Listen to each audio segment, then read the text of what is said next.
Hello, welcome, one and all. It actually took a whole lot of time for all of your videos to come in. That was a very interesting. Wow. We all came out. Hey, we're killing this already. We're doing such a great job. Hey, welcome everybody to Lord of the Rings 5e, the Long Dark of Moria, and welcome to our one live viewer. We so appreciate that you are here right before this all kicks off. But I get to be with this amazing group of individuals to play this amazing game. Obviously, this game takes place in the Lord of the Rings universe, and we are going to be playing. We are playing as characters from all over the Legendarium that ultimately are going to be coming into the location of Moria, and so that is what lies ahead of us. But first, we all have to get there, which is what we've been trying to do. However, session one was kind of difficult trying to get everybody in the same place at the same time.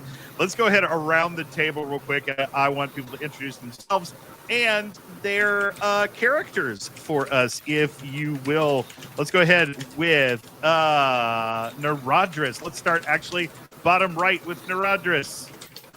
Hello, so my name is Mina. I will play Nararis, also known as Nala. She is a Linden elf scholar. She's just a sweet little gal from a sweet little town, trying to make her way around the world. You know, make a story to tell one day when she decides to sail off through the seas. But it's gonna the people that she's meeting are unexpected.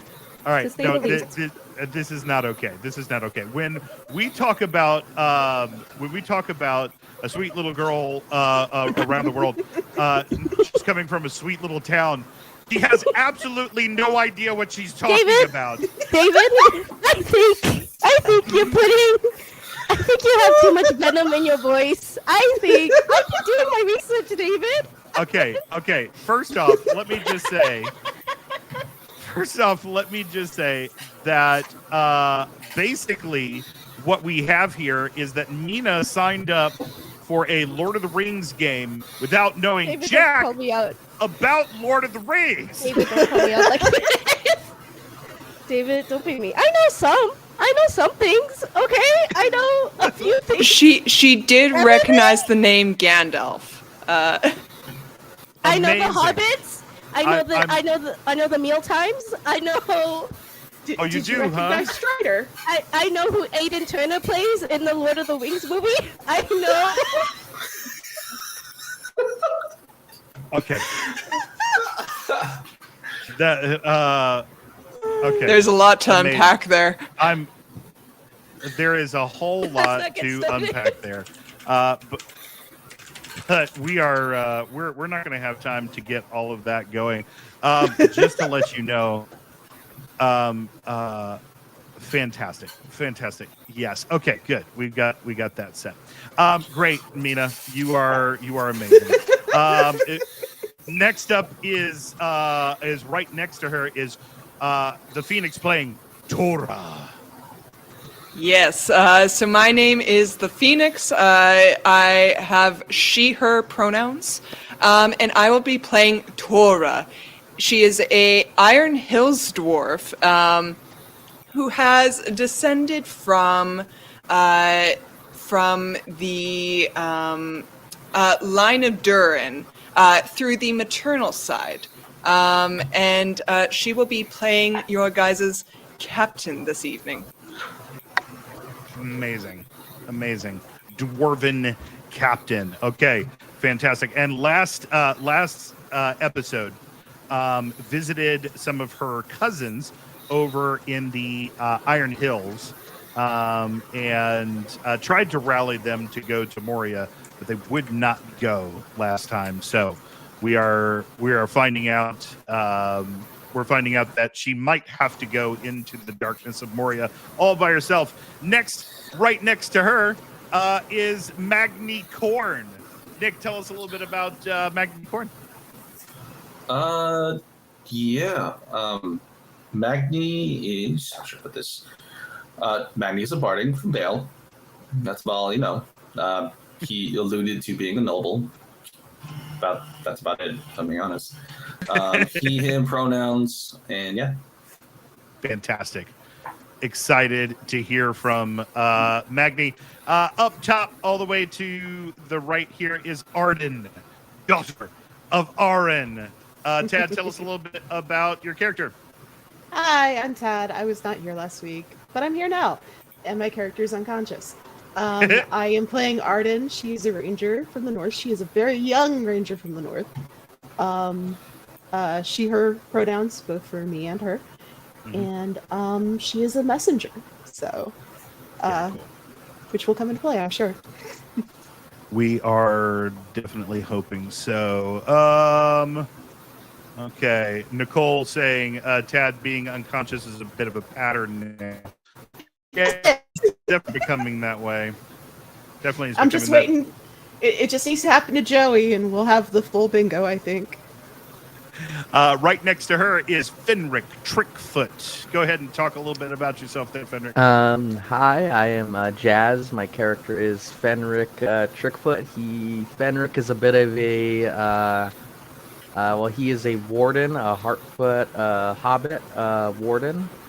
He's a bit of a peculiar example of his people. The Trickfoots are typically known to be a very criminal-oriented, mischievous family. That's kind of the black sheeps of the hobbit families, you know. They are up to no good most of the time. He was kind of taken under the wing and reformed by a Dalish warden who kind of mentored him and showed him the ways of being a warden. And after the passing of his mentor, he is now trying to live the legacy. Fenric is kind of known for being the handsome hobbit that the group says hobbits can be handsome and they can be sexy, but hobbits can be sexy. And Fenric is an example of sexy hobbits. Yes, agreed. And last session, he and I'm sorry, your character's name is Arden. Arden basically got into some mischief with the troll, and we were basically saved and sent away by a character we met known as Strider, that most people might recognize the name. No. And who's that? Mina. Mina would not recognize. Mina would not know. I know who that is. But yeah, so we have a fleet under the orders of Strider and the other ranger. I can't remember his name. I have his name somewhere here. Yep. Yeah, so we fled, and after getting our asses kicked by by ogre or a troll, we got away. Arden got knocked out. I did my best to stay brave, but eventually we had to get out of there. I'm very embarrassingly trying to be stealthy, and now I'm in tower meeting Prim, and I'm sorry, I'm learning all the characters' names. No, that's good. Yeah. Yeah, and I'm peeing off the tower. When we were being introduced to the new characters. Yes. Nara. Tower urination is definitely the ending of last episode, and a climactic end for last episode. And last but definitely not least, last on the line but definitely not least, is Prim Took, played by Sans. Tell us a little bit, Sans, about Prim.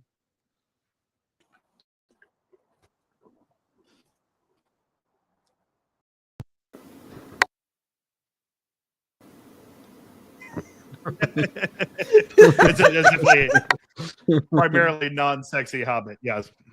Yeah.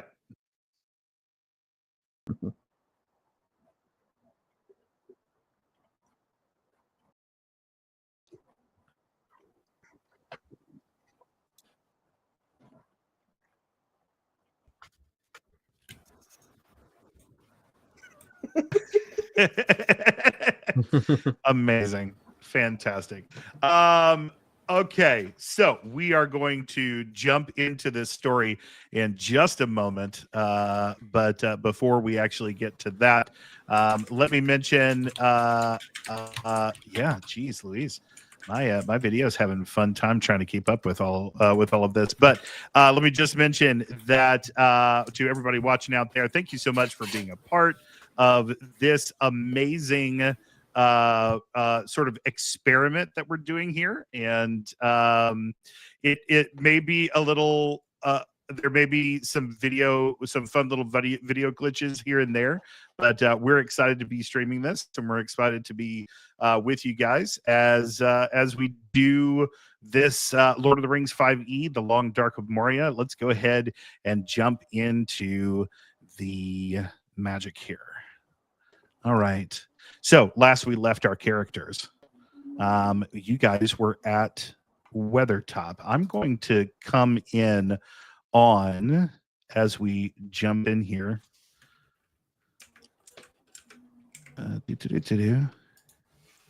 As we come in on our folks at Weathertop, I'm going to come in on Tora. Tora, you were headed up the staircase rather quickly, I might add, headed towards the top after seeing Fenric and his operation of what was going on. I want to find out, as Fenric and Tora meet, what happens, what occurs. So first off, Tora is heading up there, and she's right in a tizzy. She's huffing and muttering to herself. She's going to give this young sir a what for. What do I see when I first round the corner? Cedric?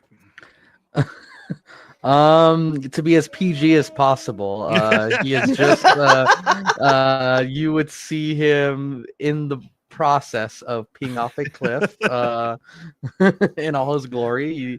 He probably doesn't notice you yet. Tolkien, I promise this was not where I originally This wanted was to your go. idea, by the Please, way. please forgive me from the grave. Listen to He the- actually was all like, I have an idea of what better. This is all did. you. This totally was me. All right, continue. I'm so sorry. And yeah, you will see him just finishing relieving himself. He has hopefully put his stuff back in his pants and his Yes. Awesome. Hopefully. It is that moment. Tora, enraged, appears over the crest of the staircase. Oi! And I think he'll turn around and just be like, and he'll pull out a water pouch and rinse his hands. And he's like, hey, at least Fenric washes his hands. All right. Go ahead. And he's just sort of looking for where the sound's coming from. Tora says, "You think you're some hot shot peeing off the side of a great monument?" And I think he'll sort of like turn to her and just, I guess, look back at her and be like, "No, I don't believe we met, Fenric Trickfoot. I'm sorry, it's a little rude to watch a hobbit while he pees." Oi, you wanna talk about rude? I believe I actually do know where I'm pissing. I'm pissing on what was the name of the place again? Above table.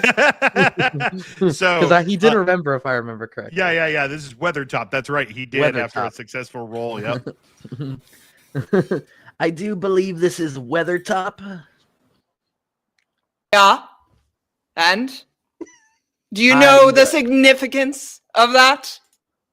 I do, but I don't know what that has to do with me relieving myself. Oi, now listen here, you smart, petty one. I did not watch the Dunedain excel as a race, raise the kingdom of Arnor, find and found the watchtower of Weathertop, plant a Palantir here, fight battle after battle on this frontier for you to splash some yellow water on its rocks like it's just some stone on your path in your bathroom. This place deserves your respect, and you best be better expecting. I'll get you to scrub those stones there. Look, you don't know me, I don't know you, but You're gonna get to know me. And you will rue the day. I just feel like you're being a little bit dramatic. Oi! Dramatic. So about this time, as as Fenric and Tora are having a bit of a pissing contest of their own. Let's see. Let's check in. Where is Prim during all of this? Uh-oh. I'm muted. You're muted. That's like near the fireplace, just sort of finishing she just stopped Fenric pissing on the fire and told him to piss off the side of the tower. Okay, all right, great. Okay.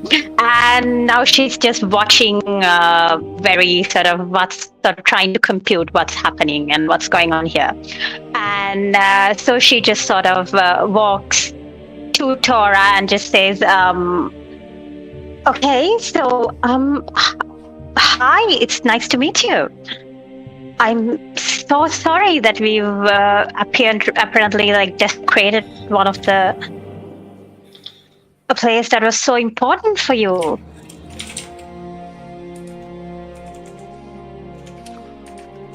Tora, Sorry, you I may needed be to- muted. Yeah. Tora, you may be muted. Yeah, go ahead. I'm sorry, I had to mess with things because I couldn't hear Prim.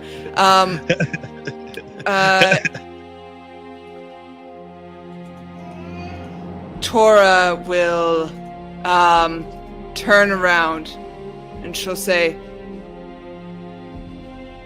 at least you have some manners. And then she whips her head back around at Fenric and she says, Oi, you could learn something from this petty one. Did I not offer my hand? To introduce myself? My good hand, if I do say so myself. My good hand, if I do say so myself. I thought I was quite light given the circumstances. When I am being, snuck upon during a very private moment. And he looks like left leg is Well, behind this. it couldn't be that private of a moment when you're pissing off the side of the watchtower with a 365 view. All right, let's check in. Let's check in. First of all, I can't count to 365, so I'm gonna assume that's a lot. Let's check in. Alright. Let's check in. Let's check in with Prim. Yeah. Let's check in with Prim. Your response to all of this. Could since you appear to know of the culture of this place and the history so well, kind dwarf lady, would you know like how the Dunedain actually used to piss on the guard tower? Like, did they used to take breaks and one went down and pissed? Or because I just just the intellectual curiosity. I cannot let there is. Fenric is mouthing to Prim. He's like, thanks for listening. Let's check in on where Magni is. Magni, what are you doing during this time? Magni has been there the entire time. He just hasn't been talking. He's just looking at all three of them. And he'll say, Okay. So, are we supposed to relieve ourselves on the fire? first. David. The first. Yes. Look what you did. Yes. I know. All right. I know. What you did. That was. Are you trying to tell me that the Dunedain did not used to have contests like basically to see who could pitch the furthest off the tower? I refuse to accept that. From my understanding, the bottom of the everybody went to the bottom of the summit, and then they did the. Alright, fast forward. Where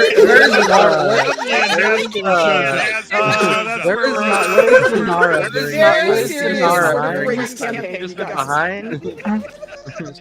Alright, fast forward. Yeah, we're gonna fast forward. Yeah, we're gonna fast forward. It's over. Actually, let's go ahead and let's. Magni's kind of taking a backseat. Naradris, where are you during this fight about stuff? Yeah, go ahead. I thought somebody was gonna. And so I was somebody. running right behind her. I was running right behind her. It's more like a light jog. Running, it's more like a light jog. Tall person here. Because tall person here. Pulling out her medicine kit to make sure. I'm stating a fact. I'm stating a fact. Just Yeah. saying. And she's Yeah. getting a medicine kit out. And she's getting a medicine kit out. Getting ready in case he does kill somebody. Just the interaction. Just the interaction. He's like, putting this away. Maybe there won't be a death here. I mean, scrubbing sounds like a great alternative. Scrubbing sounds like a great alternative. I think Do we not think so? I think scrubbing. scared of the alternative. You're not scared of the alternative. In this moment, when he would notice Nara, Fenric is absolutely like he's obsessed with Dalish. Fun fact: he's obsessed with Dalish culture. A Linden Elf immediately would drop all conversation that he's talking and look over, and literally walk directly past Tor, right past her, and just walk right past her, and then just like reach out hands to her and be like, "Forgive me if I stumble over my words. Forgive me if I stumble over my words. It's not every day that I make. I need someone who makes my heart skip past second breakfast." And he puts out his arm, kind of showing off his like Dalish tattoos that are. Fenric, the sexy hobbit, has approached you. Looking up at you and is like, okay. Give me a second. Give me a minute. She's probably like looking. She's like, this is totally a different conversation. That is actually super wonderful. Who did that work? That is fascinating. Where are you from? But also, have you spent any time in the Shire? I know a really nice tavern. You do. I don't spend a lot of time in taverns. You would have to show me how that's like. I spend time with books. Now, I'm sure we can all, get to know each other, but I was just hoping you might be able to talk to your friend over here. She seems a little more hostile than you. English and Dalish. In Elvish. I think it's Sindarin, right? Sindarin or Sindarin, yeah. Listen, you breaking out actual.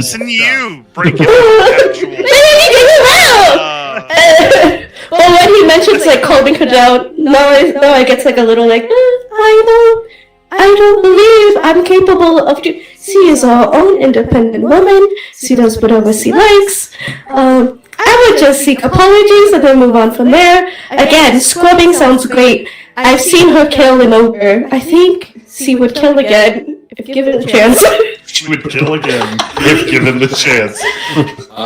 Maggie will reply in Dalish because he knows Dalish. He'll say, "How about we just make sure? Do you, by chance, Nara? Noah, you can call me Noah. Yeah. You're learned, correct? So you know certain things." We're checking on our friend that's currently has a bite wound on her arm. Oh wow! Okay, you know what? This is when Tora. She starts speaking in the regular. Tora, looks like we have a situation over here. Let us help our friend, please. As he's trying to distract Tora from anything else.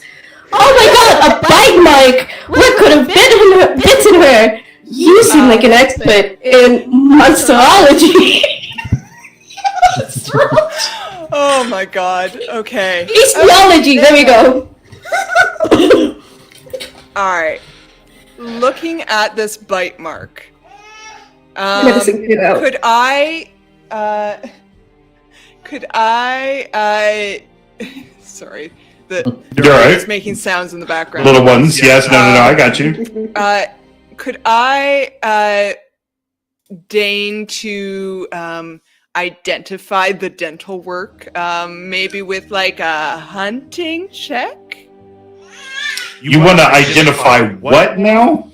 The dental work of the beast? I want the bite. Please, Lord of the Rings. No, I got you. Okay, I will make sure. I will do that with a nature check, which I think they split those up, as I recall, into a hunting check would probably do. Yeah. Yes. Is that what you offered? I get a +3 to that instead of a +1. I love it. Would you like some help with that? Oh, I already went. You know what? That is wonderful. You did amazing. Tora was like, and she looks at the bite mark, but not before. She sends a look over her shoulder at Fenric. And she just stares hard at him. And she says, "Now don't go pissing on any other rocks." I hear piss one more time. It'll be I swear to God. I'm sorry. Do you think that there's a more appropriate word for Tora? No. We've talked. We've been on air for 32 minutes. The consequences of your actions. Of those minutes has been talking about urine, and I'm just trying to. I know. Look, I know that this was my fault. I understand it. You left it as the penultimate cliffhanger. You left it as the cliffhanger. You know. You literally this bathroom. Now you gotta stand in it. I mean, now he has to piss in it? Is that okay. Oh boy.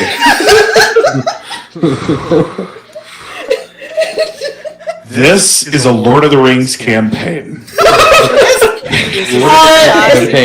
Very serious. This is a very serious campaign. I mean, it's a serious offense. What happened, David? Is there any mention of pissing in Lord of the Rings? No, right? Nobody takes like a bathroom break. It's not crazy because did Tolkien not leave one word of piss? I don't know. I am pretty sure that there is no urination in the Lord of the Rings. Nobody. How long were they traveling for, David? And those Use the bathroom. I am, but I don't know about other people. Battle because people would be less wind up, because they all have to pee. Okay. Alex, do you recognize these bite marks, Tora? Thank you, Nina. Thank you. Yes. She turns away from Fenric after delivering a very serious, very heartfelt warning. And then she turns towards the bite mark. And she examines the puncture depth, the number of teeth, spacings, really looks to see how many are more fang-like puncture wounds and how many are more molar-like puncture wounds. What does she discern? So on a 14, here's what I'm going to give you. This is definitely the bite of a hill troll. Here's the difficulty is that it looks like in the bite that there was something else, something festering here that doesn't seem as if it was delivered by the troll itself. There's an anomaly inside the bite that looks like it's made its way into the skin of this thing. Does it look like the almost infection that I got? back in the old town. Yes, it does. It looks a lot like that. Oh crap. Okay. Okay. I know technically they took a long rest, but how would health work in that regards? Because could I use my craft? It's called Leech, and I can use an action to spend a craft slot to tend to a creature within 5 feet of me, and make a DC 10 intelligence medicine check. You can spend a use of your healer's kit to replace a D20 roll with a 10. On a success, the creature regains hit points equal to your check results. I don't get this until 5th level, but I can use it to cure disease and poison. Okay, so... I totally forgot about that. I thought it was out, okay? And why would I mention it until That's really nice. Why don't you give me a medicine check real quick? You know what, David? Maybe my medicine check will be so amazing. It will. I already have faith that it'll be fantastic. Let's see it. Ooh. 19! Okay. So you remember the herb that you used back when the arrow caught you was Athelas, Kingsfoil. And if you can find some of that from around here, you might be able to counteract whatever this is in Arden that is currently seems like it's spreading through her body. Alright, I will. I didn't find extra back then, but I will go ahead and get back to Tora and be like, it's the thing from before. I need Athelas. Do you know if there's any nearby?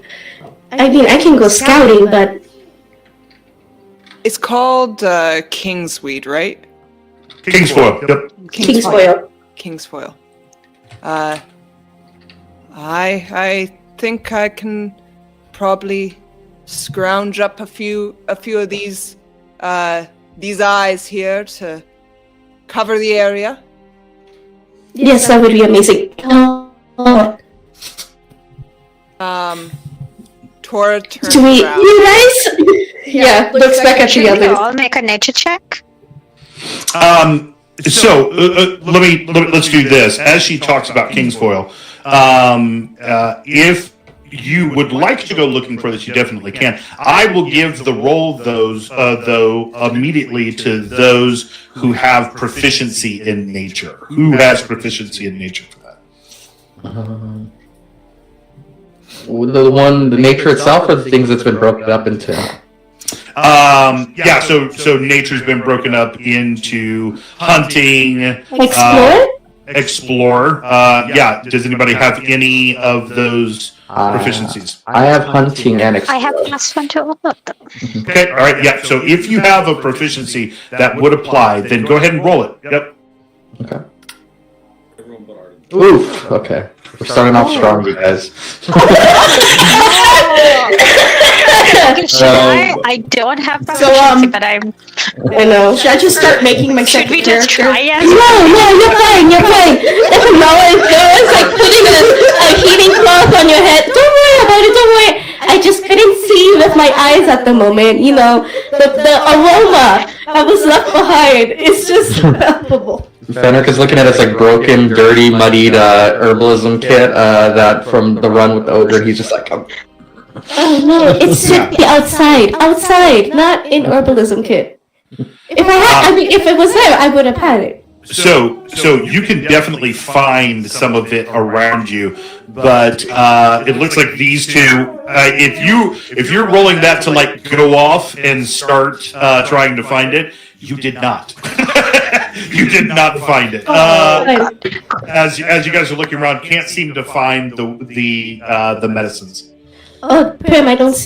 Are you gonna look for it?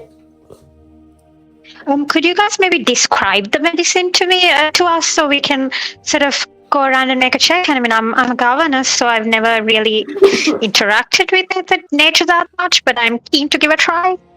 You would definitely know, Naradris, you would definitely know, well, let's say you just rolled a nat 1. You would not know at all. I mean, I rolled great before, David. I think I know what it looks like, but I don't know how to describe it to you. Oh, the 19 on medicine. Describe the smell. Sorry. So, Fenric, I think you would probably know what the plant would look like and could explain it to Prim. Okay. What does the plant look like? So I can explain to Prim. It is 3 broad leaves. It's got a silver quality to the underside of the leaves. It would grow. It kind of looks like poison ivy, honestly, and it would grow on in the forest on the ground.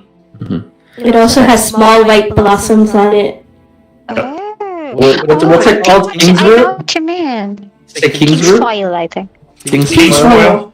I think Fenner could be like, look, my brain's kind of all over the place right now, given the shock of meeting all of you, but I believe it's a plant that can be found there. It kind of looks like poison ivy, a little bit more of a silvery shimmer to it, and some little white, whatchamacallits on it. Oh, I think I know what you mean. That's a weed. We remove it from our hobbit gardens. So then I suppose Prim sort of hikes up her skirt and goes down the tower just to sort of give herself like more ground to cover. Yeah. No? Okay. That's so good. Just nature? Narandras asked if you needed any help. Did you say no to that? Ooh. No. Yes, I would love some help. Then I would like to expense my rhymes of lore and give her a 1d6. Give her like a little rhyme to remember what the king's foil looks like. So just repeats it to herself as he goes down. And yeah, you would have a 1d6 to your check, whatever you end up having. Okay, how wonderful. Let's do this. David, don't ask me to make a rhyme right now because I will not be able to. Interesting. There's a rhyme in Gondorian lore about the Athalas that goes as follows: "What the black breath blows, and death's shadow grows, and all lights pass. Come Athalas, come Athalas. Life to the dying, in the king's hand lying."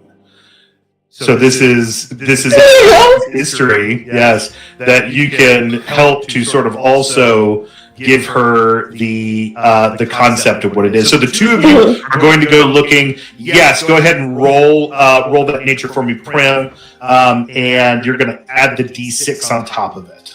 Let's go add that d6. Roll at a 13. 6. Mm-hmm. 6. Okay, that's fine. No. 16. 16 is so good. Yep. So as you are down and taking a look for it, kind of searching around on the ground for it, you definitely see a cluster of it nearby. As you do, you also spot, very interestingly, you clip it and you're on your way up. The two of you are on your way up. When you look out in the distance and something catches your eye, Prim, there's a dark cloud that seems to be moving your direction. A wisp of smoke almost on the horizon. But it doesn't seem like it's moving towards you. Oh. So Prim just sort of stares at it for a while and then points at it and turns to Naratis and says, "Nara, can you see that? I know that elves have better vision than the hobbits do. I just see some, is it bad weather?" David? Nara, give me a perception with advantage, please. Okay. Come on. One and a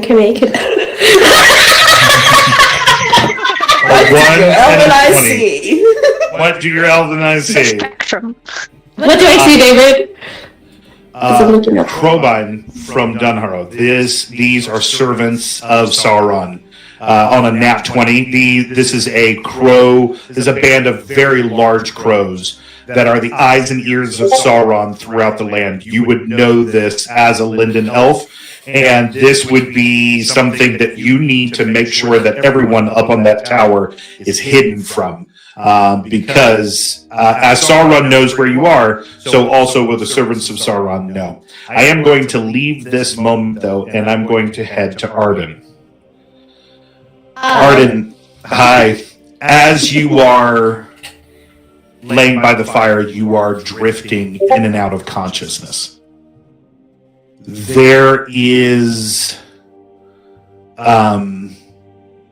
you are feeling the cold of this thing creep over your body as it begins to infect. Give me a Constitution saving throw, please.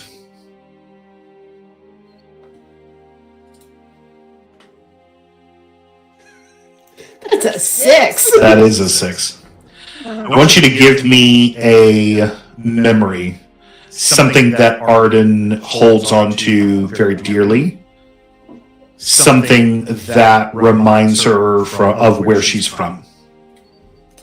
So I think she has a memory of when she was very young, and first starting to learn how to interact with animals.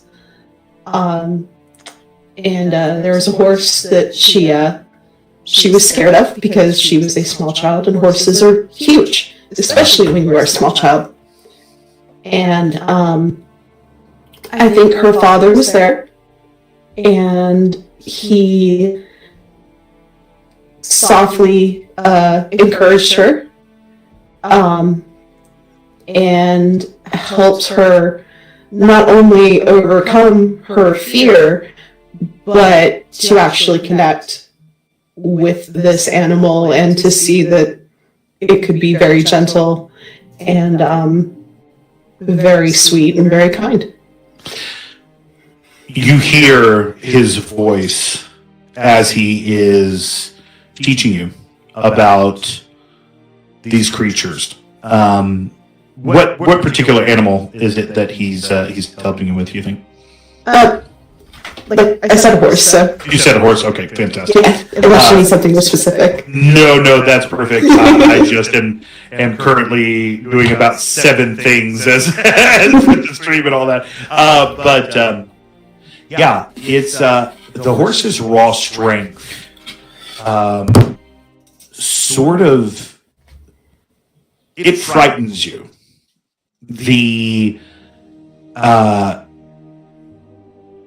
The muscles on this thing, the overwhelming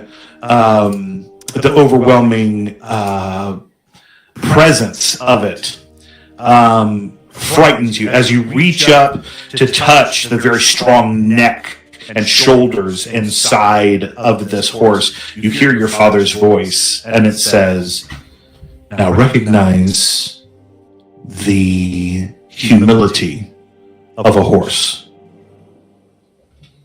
And a horse is not devoid of power, but when a horse is trained correctly, the horse is power under control.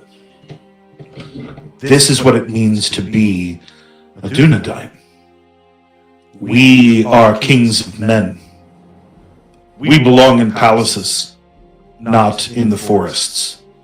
Yet, our duty is what tells us to act and when to act.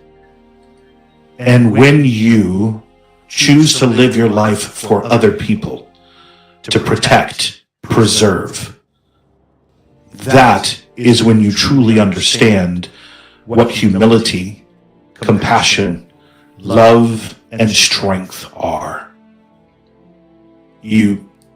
He puts your hand up on the horse and kind of pulls down. You feel the muscles underneath the flank of the horse here, and it dips its head in recognition of your touch.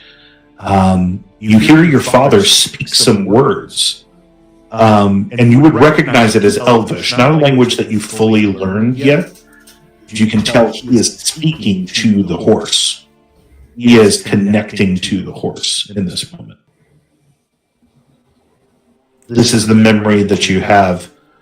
And as this is flashing across your mind, you feel the darkness start to begin to try to take this memory from you and move in to make you despair about what your body is beginning to give way. We're going to jump back to Fenric and Magni on the hill there. Arden suddenly begins to shake violently while lying on the ground. I'm going to leave the reaction to you guys. Fenric, is that supposed to happen?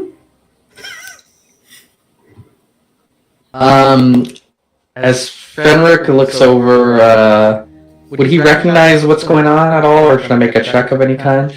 Well, no, I think obviously you are recognizing that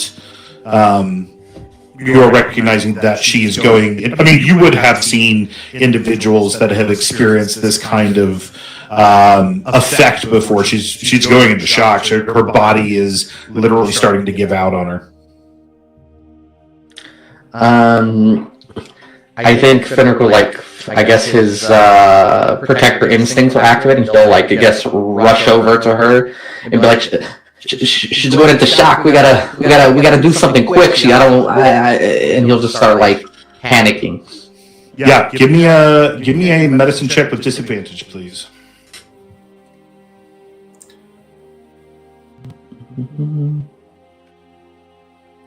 Medicine. There we are.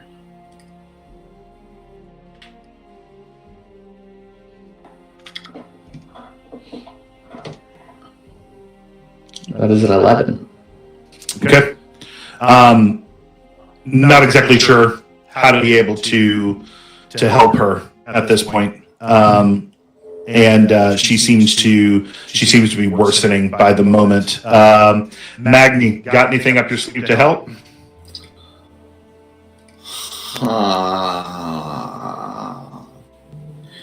First thought.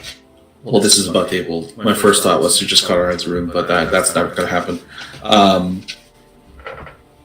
I think he's looking at all this shaking and worried for Arden's basically body. Yeah. He'll look to secure the body at the very least, so she will shake too horribly, I guess. Okay. Yeah, go ahead and give me just a strength check, low DC, in order to kind of hold her down without hurting her too bad. Would it be athletics too? Yeah, I can take athletics.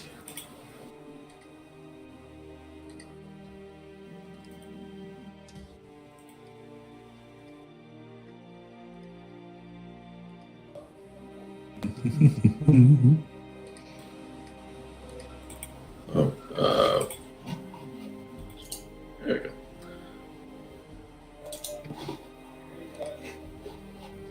Okay, fantastic. Yeah, you are able to at least stop her from hurting herself in thrashing around. Tora, are you still with us by audio?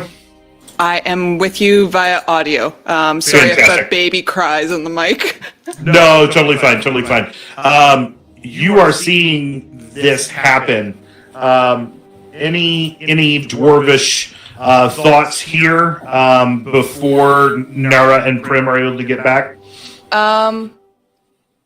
As I look at it, can I recall if I have seen a similar reaction maybe on the battlefield, like during the Battle of the Five Armies kind of thing? Yeah. Go ahead and give me give me an old lore check. All right. Sure. Let's try. Oh, fantastic. Yeah.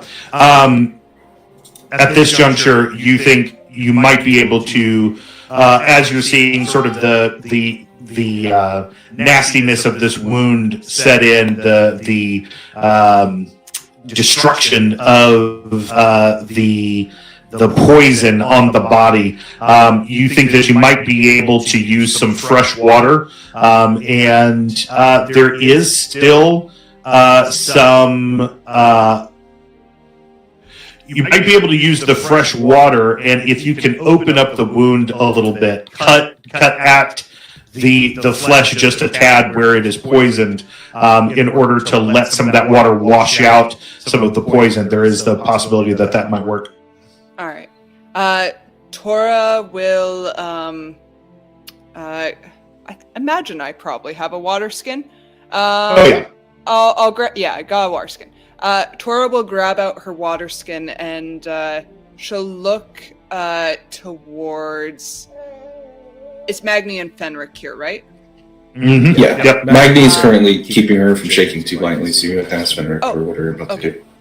She looks at Fenric and she says, "Are you skilled with your hands?" I'd say so myself, yeah, he says with like a little bit more concern in his voice. I need you to cut away the corroded flesh. It's sealing in the infection. We need to wash it out with water. Gotcha. He, like, without a second, pulls out his short sword, gives it a little flourish, and immediately, without hesitation, goes to start cutting the corrosive flesh. Okay. At this point, we're going to say that Nara, you and Prim are able to make it back to the tower. You beat it up the tower steps as fast as you possibly can. The Athalas itself is going to require crushing, making into things. I need, real quick, Arden, I need you to make me another Constitution saving throw, please. Sure. Because the first one is so bad. Arden does not back out. This is a 7 this time. I'm improving. Oh God. Arden, the line to survive. I need you to give me. I need you to give me another memory. Oh gosh. Happy memory, sad memory. It does not matter. A memory of your father. Well, I was thinking. Okay. So, a bit older. She's starting to travel herself because her background is as a herald, so she started traveling young. But she's home for a bit and happy to be there. But the problem is that as rangers and as Duodyne, they always are at the call when they're needed.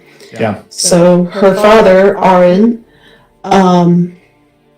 who she's been looking forward to seeing and catching up with and talking to about what she's seen as she's ventured out, is instead packing and getting ready to go out on his own. And there's disappointment, but there's also understanding because she's been raised in this life. And though she's sad, she tries to put on a brave face and be stoic through it. Not succeeding too well, but she's trying. And knowing he has to go.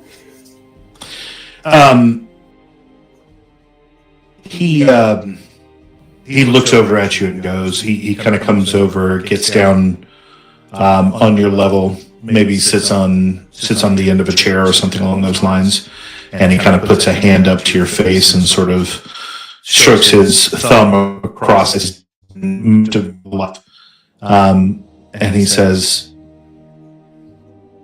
"You are strong. You are powerful. The blood of kings flows in your veins. When I'm gone, you must be strong for me,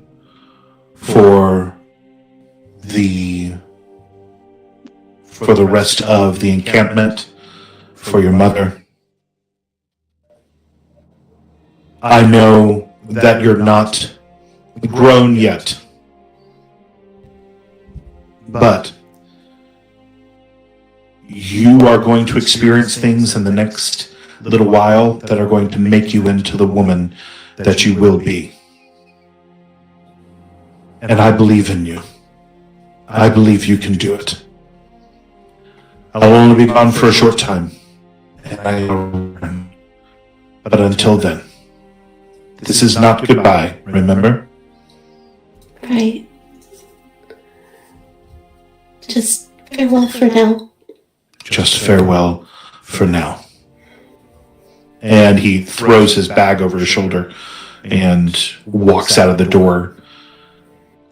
The darkness crawls in and pulls at your heart in this moment. It tells you you'll never see him again. And that this is going to be the end of you as well. You will never be reunited with your father. And in that moment, we're going to jump back to Prim and Nara. Okay, guys, this is going to be a medicine check as you let's go. Preparing the Atlas. Go. All right, I am. Guys, so which We one can wants push to? something. Yeah, which Okay, which no, one no, of you no, I wants have to actually not. do it? Do you have proficiency? I just have plus I'm one. proficient. No. I have +4. Go for it. Okay, and you can give her the help action, which will put you at advantage, Nara. Okay. Please, please, please. 14? Do I need to give myself a lore? A rhyme? I only have one more, but I'll do it if I need to. We're just washing and crushing something. We are 40 should What? be. What is the specific wording for the lore dice, Nara? Oh no. You didn't tell me if I failed. Exactly. He's not telling you for a reason. Okay, so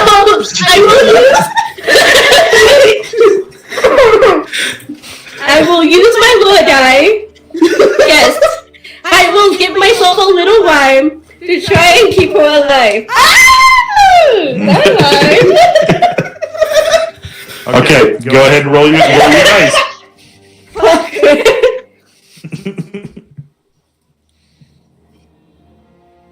Six. Okay, out of 4. Yes, you remember the old way of doing this. You crush it up.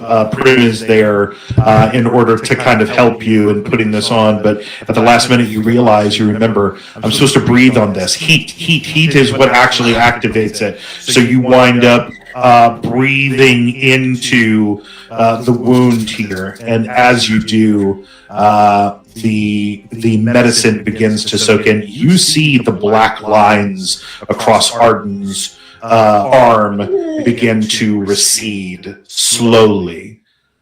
Arden, your eyes flutter open, and you are surrounded by an elf, a dwarf, 2 hobbits, and a human man.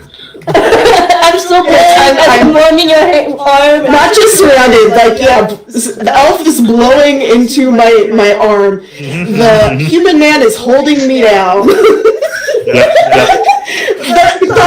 of the hobbits has been cutting into me. The dwarf is actually the one.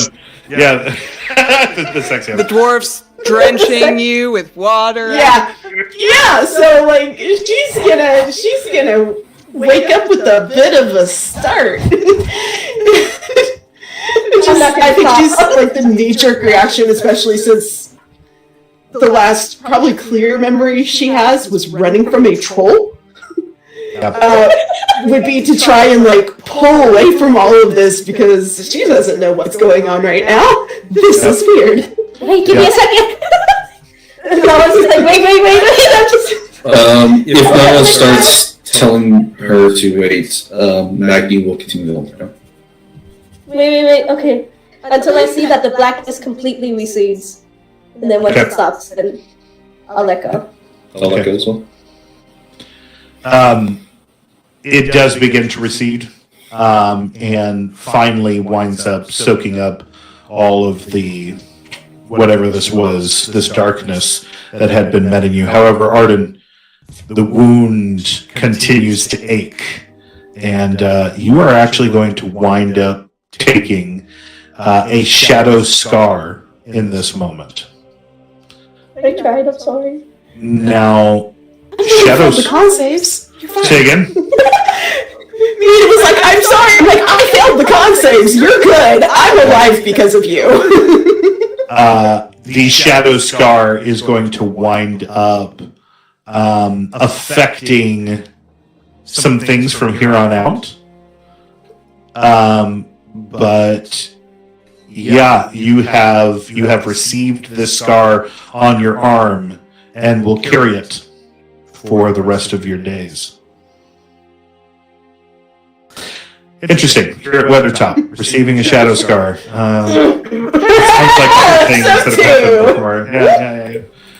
This is the first time that all of you have actually been in the same space together, sort of meeting all of you together at this moment. And I'll give you guys some time to talk. As Arden, you not about urination, but I was about to say, except for one particular topic. I'll give you guys some time to talk to each other in this moment. While that's happening, Nara's gonna go ahead and grab a cloth and just clean off the king's fur that absorbed whatever it did. And then, I'm so sorry, I just had to make sure that it was gonna be gone. Nice to meet you, by the way! It's nice to meet you too. Thank you. It's okay. There was a It's trouble. happened? Oh, you know what? My friend Tora was able to figure that out. Nice to meet you! Nara! She holds out her hand. Clean hand. Arden, Pleasure. She's like washing off the wound. Sorry for holding you down, Arden. No. You were shaking violently, so I didn't want you to hurt yourself. You're fine. No, thank you. I can only imagine how things were. Right. And she will look towards Fenric and be like, Are you still okay? Did we get away? You did really amazing. You almost took out that troll by yourself. I just had to drag us away because I was a little scared. You, fantastic. Couldn't have made it out without you. Just a quick formality here. We should probably all introduce ourselves. Wait, we also have to be quiet. I saw something outside. I totally forgot about this until now. I was panicked. So what? Clouds. Heading this way. FYI. Oh. We should hide. Okay. I'm assuming we can go stares hard at Naradis. I'm sorry! I'm sorry! I was look outside, okay? I was trying to... I thought somebody was gonna... Well, I mean, we all could die. What direction? And Tora will look out the window. Or the opening. Nara immediately points out where she saw the clouds and the shadows as they were emerging.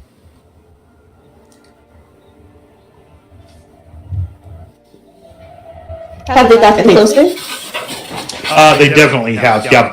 And what you wind up seeing is that they are starting to move more. You start to hear, in fact, the whole party begins to hear the sound of them coming at this juncture. It is the sound of hundreds, maybe even thousands of these crows as they're currently headed to make contact with you guys.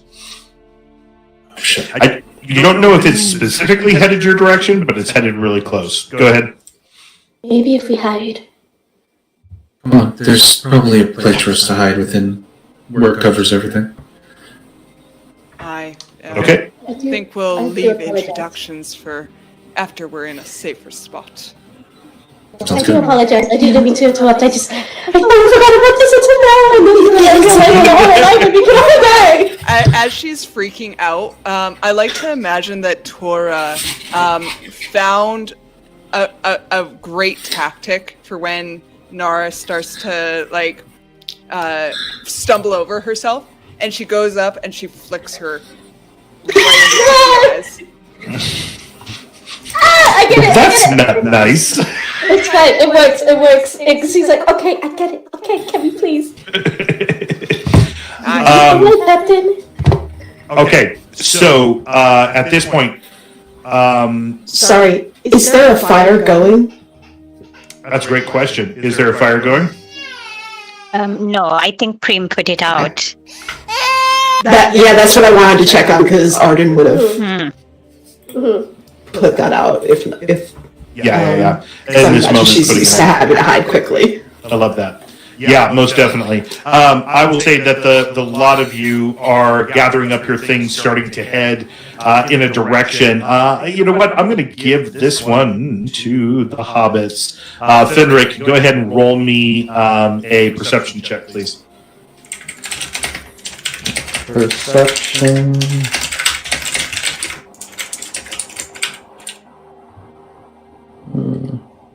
There we go. Nice. 14. 14. I'm going to say that. I'm going to say that as you are in the process of looking around trying to find open spots that you might be able to get into, there seems to be an opening to the side of the tower, something that still seems to be open. It's very small and it's very squat. Some people are going to definitely have to crawl on their hands and knees, but you guys can get into this side tunnel.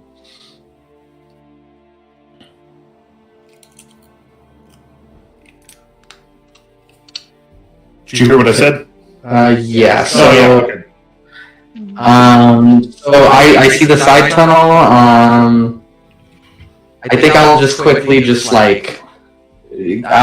turn from a little bit less of his playful demeanor and turn into a very straightforward, serious. He'll drop to a very low stance and just start talking with his hands, basically ushering people, saying round, circle around, get together. He'll point over there to the tunnel, or I guess the thing that he sees, and he'll just and then drop real low, and then just start walking towards it while ushering people to follow him. As you guys kind of melt down and start moving towards where Fenric has, you enter into this tunnel down here. It definitely moves you deeper into the hill itself, and as you do, you see the cloud of crows fire past the opening, and you hear the rah, rah, rah, as they're screaming around the corner here. Luckily, none of them seeing you recede into the tunnel were able to make it at the last minute as you guys are moving deeper into this tunnel. As you do move deeper into the tunnel, however, things start to get interestingly. Fenric, you being at the front of the group here, you see a light at the end of this tunnel, as if there's some kind of firelight beyond inside the tunnel. I think he will see the light and then stop for a moment, and then try to, I guess, get everyone's attention to see if they can see the light as well. You don't. You guys all definitely can. I'll give like a little nod. Like, yeah. What could it be? Quickly to check. Sorry. We got you. Nope. Never mind. We're dropping like flies, guys. We're dropping like flies. Come back, Sans. Come back. Baby, come back. No, no, no. Okay, cool stuff. I tell you what, guys. Here's what we're gonna do. We're gonna take a we're gonna take a quick 10-minute break, and we are gonna transition. This is us. This is us being able to do this on the fly, everybody. We're going to transition back to Discord because that seems to be the better ground for most of us to be able to get our signals through, because I think internet signal and all that is a good reason why we're having a little bit of an issue. So we're going to take a quick 10-minute break. When we come back, we'll have everybody together and we'll jump back into the adventure. All right. Cool stuff, guys. It is 8:31. I will see you guys at 8:41. Thanks, y'all. Bye. Oh, wait.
Tora.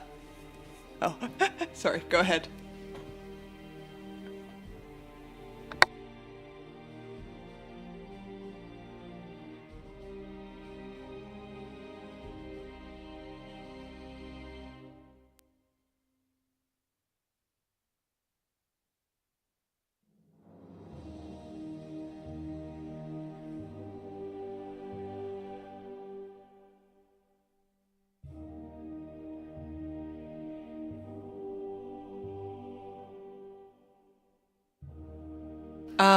Tora, brandishes her axe, and she smiles over her shoulder and she whispers, "The best way to get acquainted with someone is to fight alongside them in battle." And I am going to try to stealthily approach the light. Try. Tora assumes everything's battle.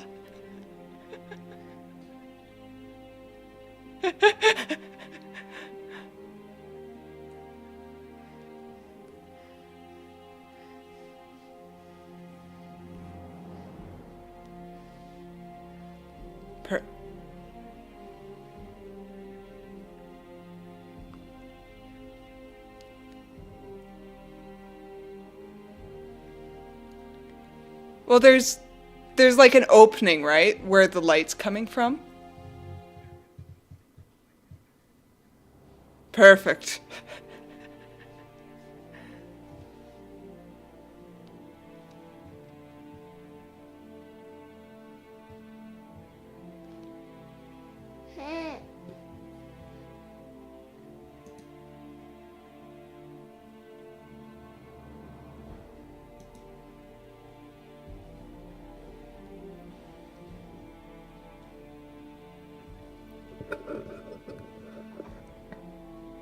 Oh. Why is it red? It looks angry.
And that there has rubble has filled it. It seems like something in the recent past happened to cause on a nat 20 you're just getting some of this naturally, plus a hobbit, tunnels, that caused basically the tunnel to collapse and all of the debris that filled up this room to fall down. It's like it excavated itself. And that's what you see on the other side, and there is firelight in this room. Oh, so in the very recent past, like not somebody has lit a fire in this room and they've just abandoned it.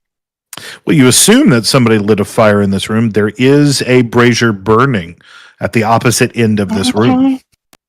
All right. So I sort of gather that information and just sort of stealth back and whisper to everybody. Okay, so there's a room and there's a spear and like a trunk of stuff, and it looks like people left in a hurry. And there's also a fire lit, so I'm assuming people are nearby.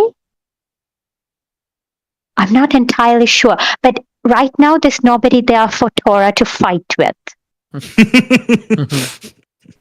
That's wonderful to hear. Thank goodness. Hi. I know you were worried about that, Nara. Tora, I know you're so enthusiastic about it, luck. but it's okay. It might be for the better.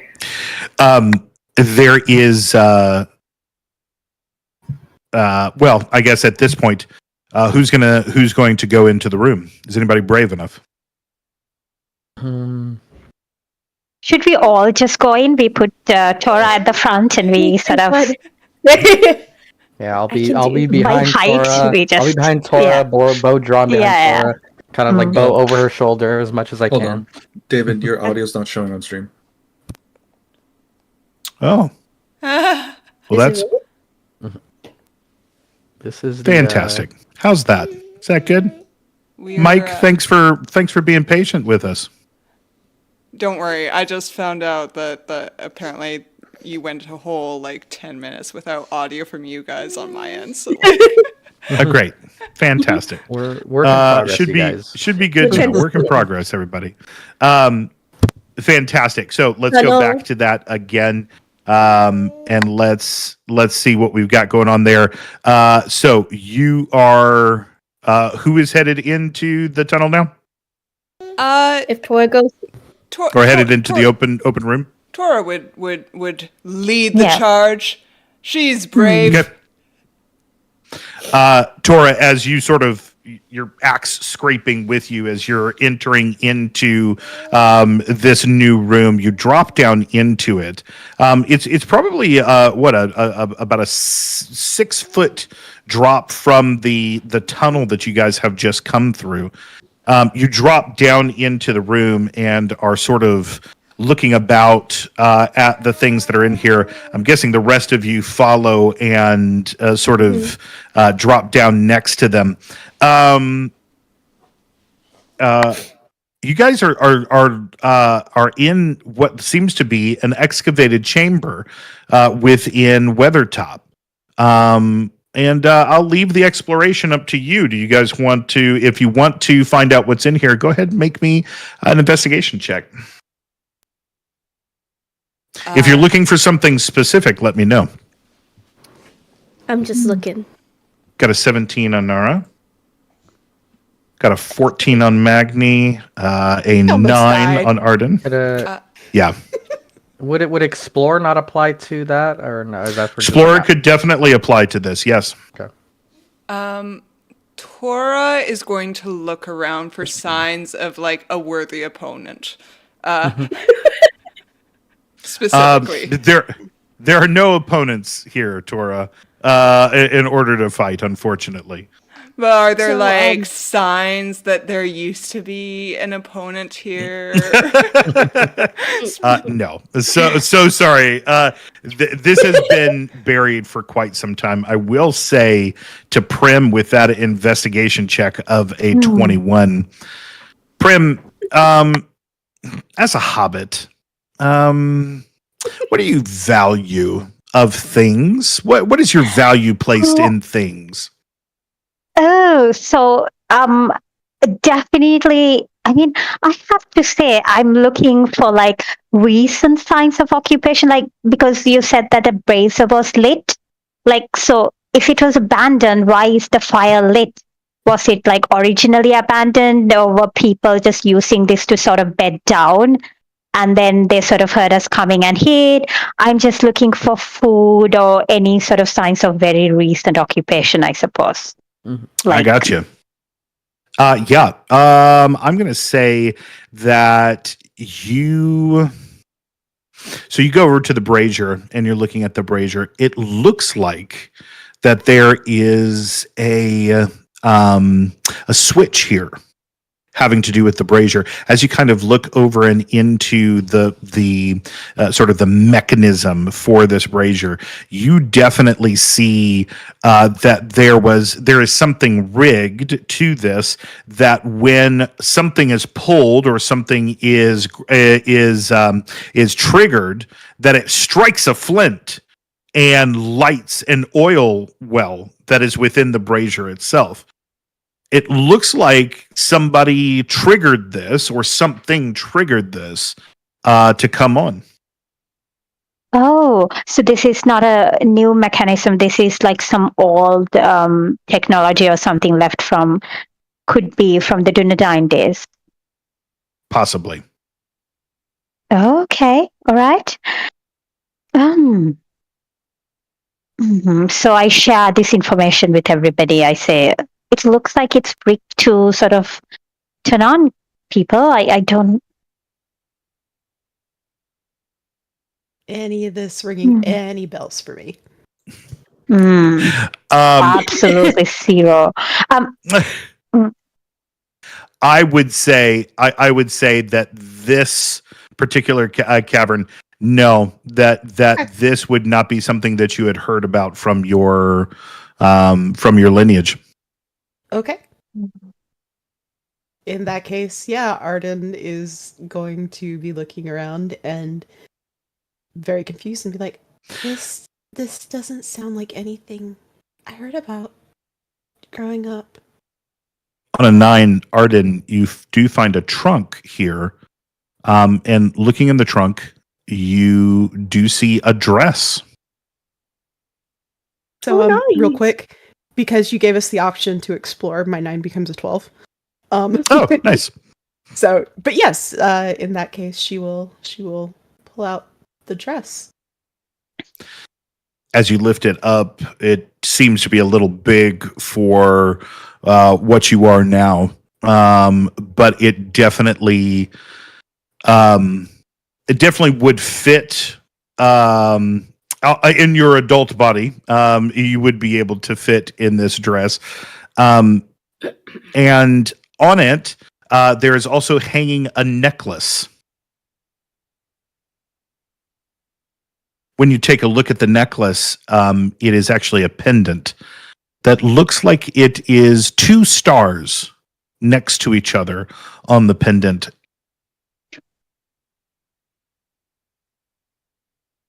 That's it's really beautiful. Arden will, I guess, very carefully remove the pendant, at least. Since even though she hasn't heard about this particular chamber or is not recognizing anything, presumably it's connected to her people somehow. So at the very least, she can take the pendant for hopefully when she gets back home, or when she sees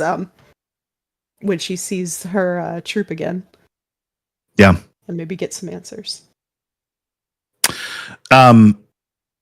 I will say, so looking at some of the other roles here, on that 15, Fenric, you find a scroll.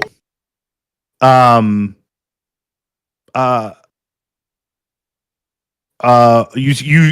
actually see the a scroll that is in one of these like scroll slots that's in the wall that they have built here. It looks like a scroll of special importance. So I would unfurl the scroll and take a look at it a little bit closer, I guess. Do you happen to read Elvish? I do, yes. Okay. It looks like it's some kind of document signifying an agreement between two groups of people. I think I would look at it and be like, I can read this, but it's not exactly my expertise. Nara, you think I could have a little help over here? Sure. And I'd make my way over to read it. Hand her to the scroll and be like, what do you think this is about? Seems to be some type of agreement between two people. What do I read? Nara, for some reason I can't hear you, hun. Hold on a second. Oh, I think I had you muted. Go ahead. Wow, David. I know. Sorry. Wow. No, it's okay. I get it. I'm gonna go ahead and read it. Do I see like any names that pop up? Any sort of like You definitely do. The date at the bottom is 3431. Okay. 34, 31. And you definitely What see you are in now? Sorry. and you definitely see two names at the bottom written in different pen strokes, different ink strokes. You see the name Gilgalad and Elendil. Oh. Is this like a marriage certificate? No. Could it be the Star of Elendil? Like the symbols, 2 star symbols? As you begin to read it, Nara, you see that this is a copy of a contract that was made to seal an alliance between men and elves in the last alliance against Sauron. Above table. I was just reading about this. Wait, now, David. I was talking. Oh, is this like involving like Aragorn and Orin and that whole mess? So, just giving you a bit of history. Before Aragorn was a glint in anyone's eye, there was something before that. There was ancient peoples called the Númenóreans that came across the sea to Middle Earth that wound up fighting against Sauron. And there was something called the Last Alliance of Elves and Men. It was you would have probably been taught about it as an elf. And two of the main players in that was Elendil, the king of Númenor, and Gondor by extension, and Gilgalad, which was the king of the elves at the time. What you are holding in your hands is a piece of the history of what happened here at Weathertop. But they signed this treaty on Weathertop for this last alliance. This is ancient, and it is what is it? It's foundational, is what this is. You're talking about. So it was Elendil's son Isildur who took who took the One Ring for himself after destroying Sauron the first time. I was reading about that too. Okay, cool. Thank you, David. But you said it was they just made a copy casually? Well, several copies of alliances would be made in order to be able to follow paperwork back. I mean, yeah, you don't have emails, so you have to do things in triplicate. Somebody still handwrote this. Somebody handwrote this one. Yes, verified. It's like government verified. Okay, now I will her jaw will drop a little bit, and then she'll start smiling and grinning and be like, we found a piece of history. But here, of all places, yes, of all places, but here, I'm so confused. Why is this here? I thought this should have been delivered to somebody. This shouldn't just be standing here. It's a treaty. Now, Arden, the whole thing. Yeah, Arden, you would know that this place was attacked by the Witch King and ultimately destroyed. That's what Amun Sul was, and it was a watchtower. There are several other scrolls in here, and we will definitely get to that. But Nick, you see that spear in the corner, and some of the other things that are in here. What do you think that that Magni would go for in here? I mean, he would inspect the craftsmanship of the spear just to see what it could be like. And yeah.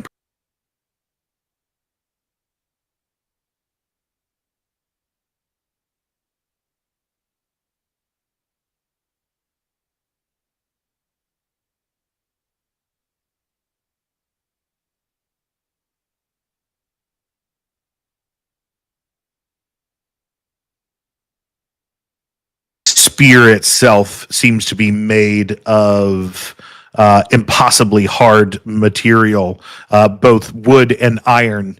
And just by holding it, you feel the encouragement, like the strength of that you didn't know actually existed in your own bones come back to your body.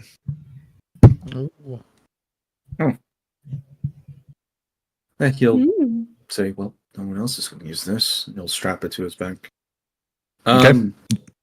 Anybody need a shield?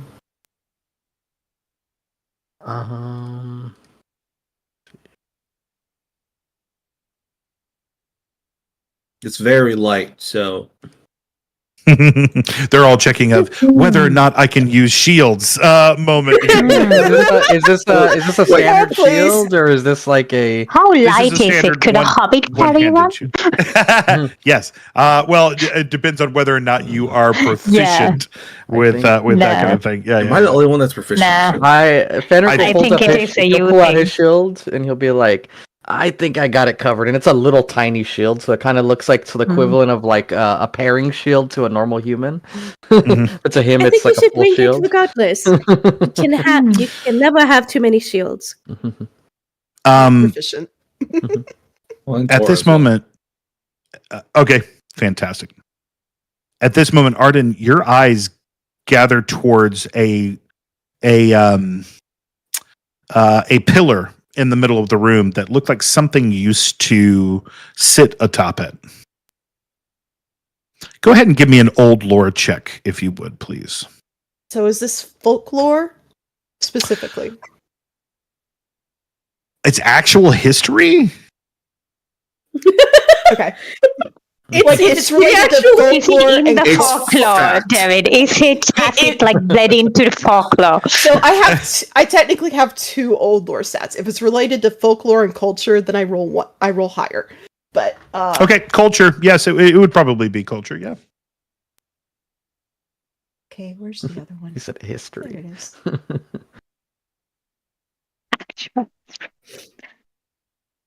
Oh, Jesus, So a 14. Okay. By looking at the markings on here, this pedestal at one time must have been the resting place. You're looking along the base and those types of things. The etching, the outline, the shape of this thing. It looks as if this was a pedestal in which the Palantir itself had been placed at one time.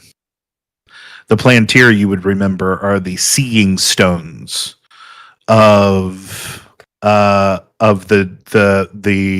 Gondorians. They were placed all throughout the land, and people could literally look into one stone and see out of watchtowers from across the land. So I think Arden is just like in quiet reverence because this is wilder than anything I think she even would have expected to encounter ever, much less after a near-death experience where she had memories of her father telling her the importance of who she is and who their people are. Yes. Just kind of runs her fingers along the symbols and is just like, I can't believe we found a place like this.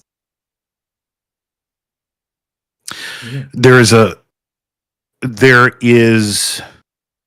a rumbling around you, and you definitely see dust begin to fall from the ceiling while you are within this area. Time for us to get out. Let's collect whatever we can. Can I take the brazier because it looks very cool and useful? What do you want to? What do you want to take, David? I want to take the brazier because it looks very cool and useful. To disattach it Moria, guys. to disattach it from the wall would be to break it, basically. Yeah. Yeah. Okay. However, as you are on your way out, your foot does kick one of the chests, and you hear clink, clink, clink, clink. Ooh. I don't even look. I just pick it up and run. Red? Okay. All right. Somewhere to run. Where are we running to? We are running outside, right? We are all running. And crawling, I'm sure. Crawling, yeah. So at this point, shouldn't we wait a little bit more for the crows? Yeah. Did anybody grab the gown or the like the stars and the necklace? Are we grabbing those things? I got Yeah, the okay. pendant and the dress. So I'm holding on to the scroll. All right. With your life. Fenric.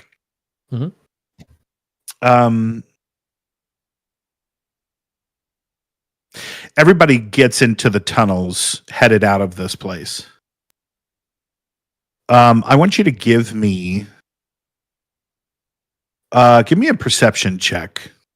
Okay.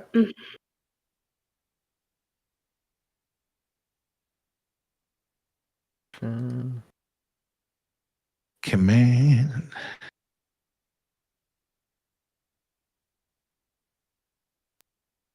Let's go!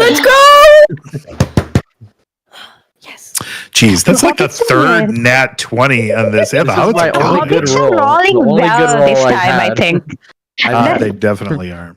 It's my only good roll of the night, you guys. I need that. As you look back, everybody's kind of crawling through. As you look back, you see the outline of something that is there but not there. A person who is standing next or standing with their back to you, looking at the pedestal. Am I feeling a sense of danger? Like, are my hair sticking up? Is it like a instinctual thing, or is it just like how am I feeling? So the temperature in here drops quite a bit. And as you open your mouth, you see the condensation of your own breath. You are definitely feeling the despair of something in this moment. I think remembering my training from Aldor, in moments when you feel this, your sort of hair sticking up and your sixth sense is reacting before your eyes can, I think I would immediately draw my bow and fire an arrow at that area where it was without even thinking. You draw your bow. It's one swift movement, and you let the arrow go. As soon as you let it go, it flies through this thing. And you see a crowned individual turn their heads towards you. Most of their face a decrepit and deconstructing visage as it turns to you and reaches out its hand to touch you. Mm-hmm. I need you to make me a wisdom saving throw, please. This feels very ring-worthy. I don't know. You said wisdom? Wisdom saving, yes, please. Advantage? No? 14. I need you are going to take at this point, go ahead and put down on your tracker, you're going to take a shadow point. Okay. At this moment. The despair of this thing washes over you. Fenric. Oh, I have Oh, you have resistance. Yeah. Oh, Let's no. go! Because of shadow points, because he's stinking hobbits. You stinking. So would I get advantage on that then? David was Yes, you like did. so Go ahead, roll like advantage. Let's go, Yeah. Hobbit. Let's go. Oh man. The shadow took me, you guys. I mean, at least you didn't go. levitating. You didn't go straight to scarred. So No. David, is there any possibility that anybody else can give advantage when they're rolling for these shadow points, like moving forward? Is there any mechanism they can do that? You know, I would accept a mechanic. So okay, let's say a situation occurs where a situation occurs where somebody has like the file of Galadriel, right? The literal light from a star in their hands, and the other person is dealing with the shadow thing, and you're able to like put the light up and make the shadow go away. Then I would say definitely 100% rolling advantage. Also, like a high bar to give advantage. Okay. Yeah. Just like putting a hand on the shoulder, going, there, it's not gonna help. Basically. Also, like I know we're doing like theater of mind, but like I shot from a bow, but I was still close enough where he could still grab me with this shadow essence. So did you ever see The Ring? Yeah. Yeah, you know how those things travel? You blink and they're next to you, kind of thing. Yeah, that's like this is like weeping. This is a horror stuff. Yeah, this is definitely that. Don't blink. But what does that feel? What does it feel like as I'm experiencing this? You start in your mind. Here's what it does. There's no way out.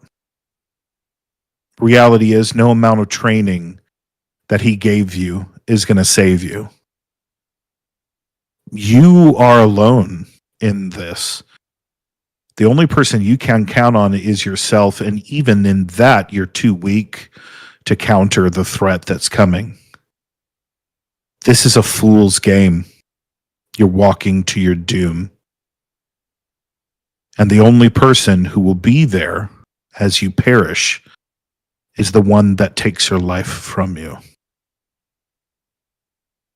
Those are the thoughts that overcome you in this moment. Let's do some insights here. Whoever wants to roll an insight in this moment or what's going on back in the tunnel, you definitely can. Can I? Is there anything that like, because like Frodo, when he got his thing, started hurting more when the things were here. Would I potentially have anything like that? No, I think you definitely would. I think you would feel this thing as well. Okay, 13 from Nara. Go ahead and roll with advantage if you would, Arden. Cool. No. So that's an 11 there. Oh, that's for Prim, yeah. Okay, 20. Jesus. What is with all of the nat 20s going on? I have not rolled above a 10 otherwise tonight. Give me one. I also have What'd you say, Mina? I have a thing called Elven Skill. If you are not miserable, which I'm not miserable, and I make an ability check that lets you add your proficiency bonus, which I have proficiency in insight, you can obtain a magical success. And I can do this times every long quest. Yeah, no, totally. Arden, I'm going to say that you feel this thing. Nara, with that magical success that basically you just get because you're a fucking elf, you feel these things. You both crawl back down the tunnel. Fenric, this thing comes at you. Its hand passes into you, and you start to feel your heart go do-do, do-do.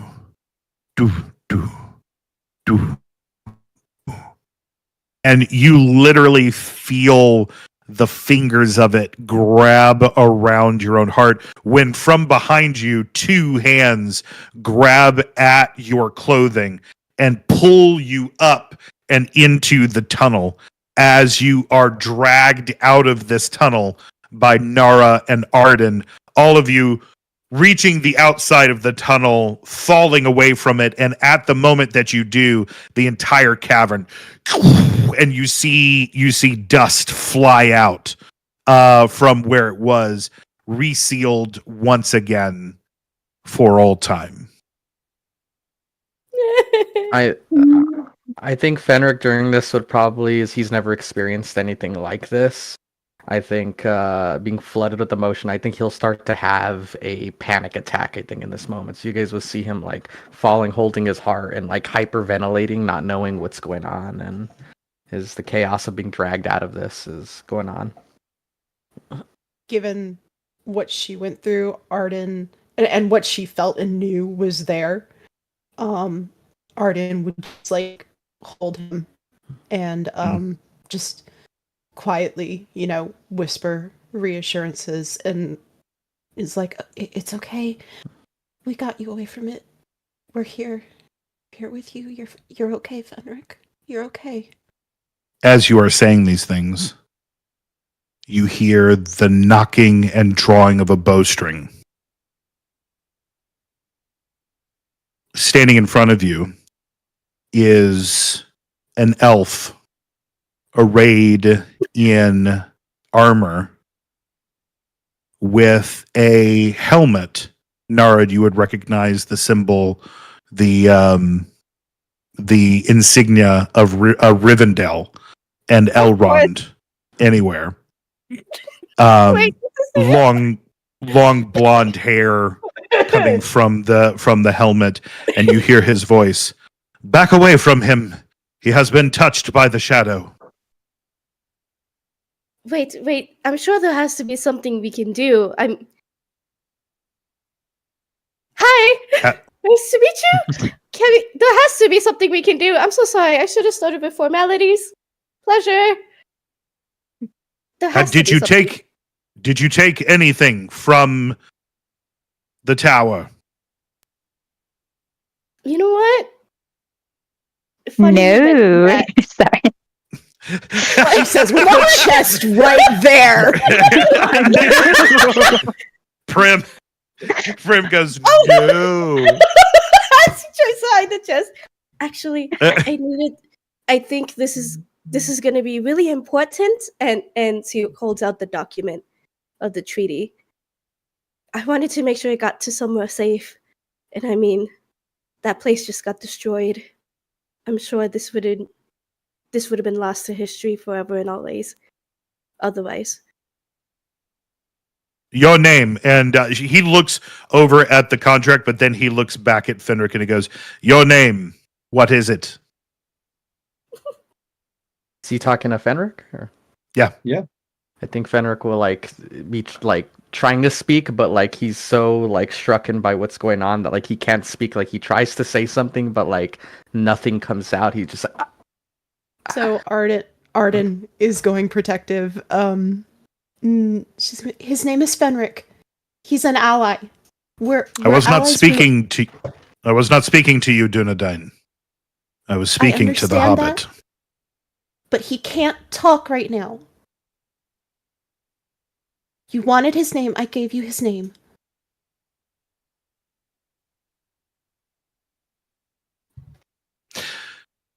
He pulls out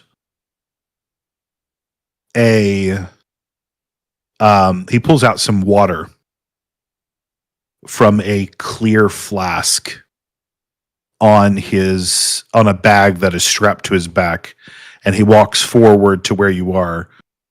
He says, hold out your hand. And he goes in his hands shaking profusely as he reaches out for it. He turns your hand over, he takes the flask and he pours the water into your hand and he watches it for a second. This is going to be so cool. Very well. What does that look like as what does it feel like as he grabs the water? Is it it feels cool and clear. Okay. He goes, you have not been defiled. Very well. And he puts the flask back in and says, you will need to be seen at the physicians at Rivendell. Funny you mentioned that. We actually had to make our way over. Anyways. You were coming... yes, no. Elrond did send me in order to collect all of you. Oh, he did? Wait, he knows us by name? That's so sweet. Apologies. I have not introduced myself. I am Haldir of Rivendell. And he bows his head very lowly and then straightens back up again. I do apologize for the curtness of my answer. The curtness of my interrogation.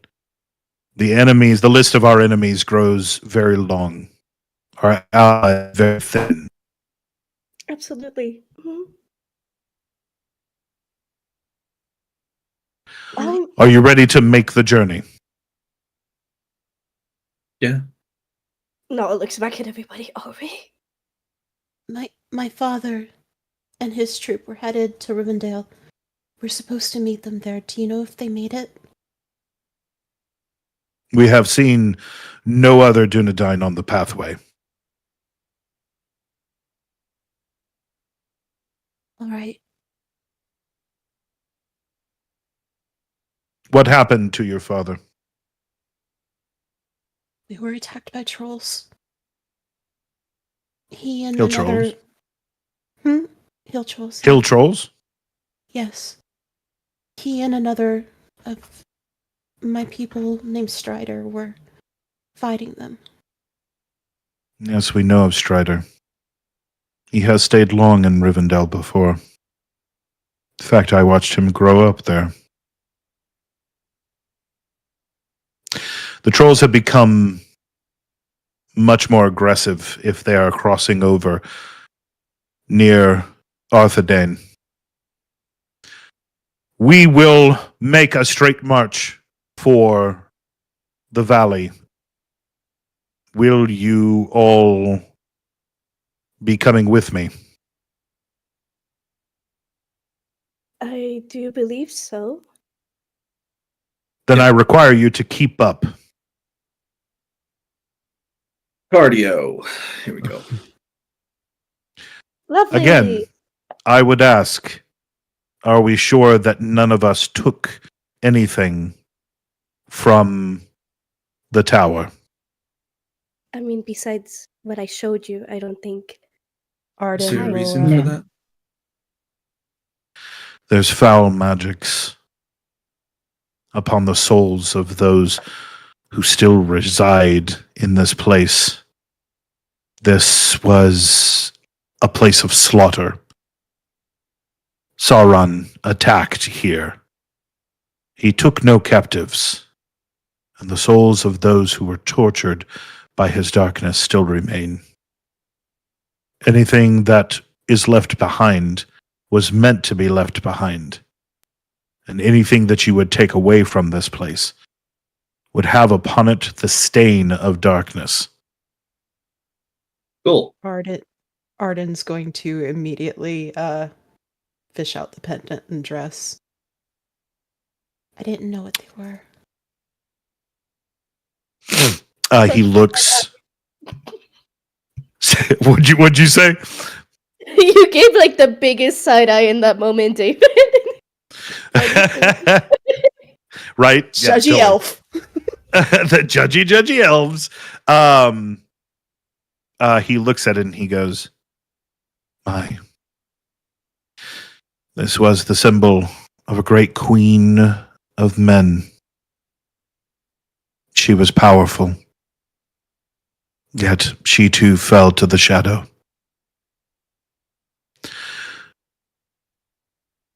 I will see if Elrond can cleanse this, and then mayhaps we can return it to you." I would appreciate that. Thank you. Not just that. I'll unhook the spear and present it. He sees the spear. He goes to grab it and kind of feels the heft of it and goes, "Yes, this will be okay." And grabs it and kind of hands it back and goes, "Weapons such as this were not used. They were largely ceremonial, yet even in their ceremonialness, don't know what the present verb tense. I think it's a ceremonial state. Yeah, there you go. Even in their ceremonial state, thank you. They were stronger than the weapons of today. He should be safe for you. However, if you received any rings or coins, any things of value, that is when you must give them up now. I just look at Prim. Prim, you look. I don't know whether character-wise Prim would trust elves. Do you trust She me? famously So, thinks. Did you make any effort to hide that chest? I went new Any and put it effort. behind my back, but I do have my deception, so I think No, I mean from the party, because from the party. Because sorry, No, I didn't say I sleight of handed it, right?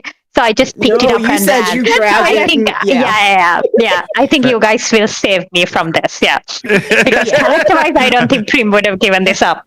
I like to Yeah. imagine that you're getting told on. Sorry. I like to imagine that Arden and Tora lock eyes and look at Prim and see like Prim like being like do do do do do do do, and then we minding my business. Like we both are like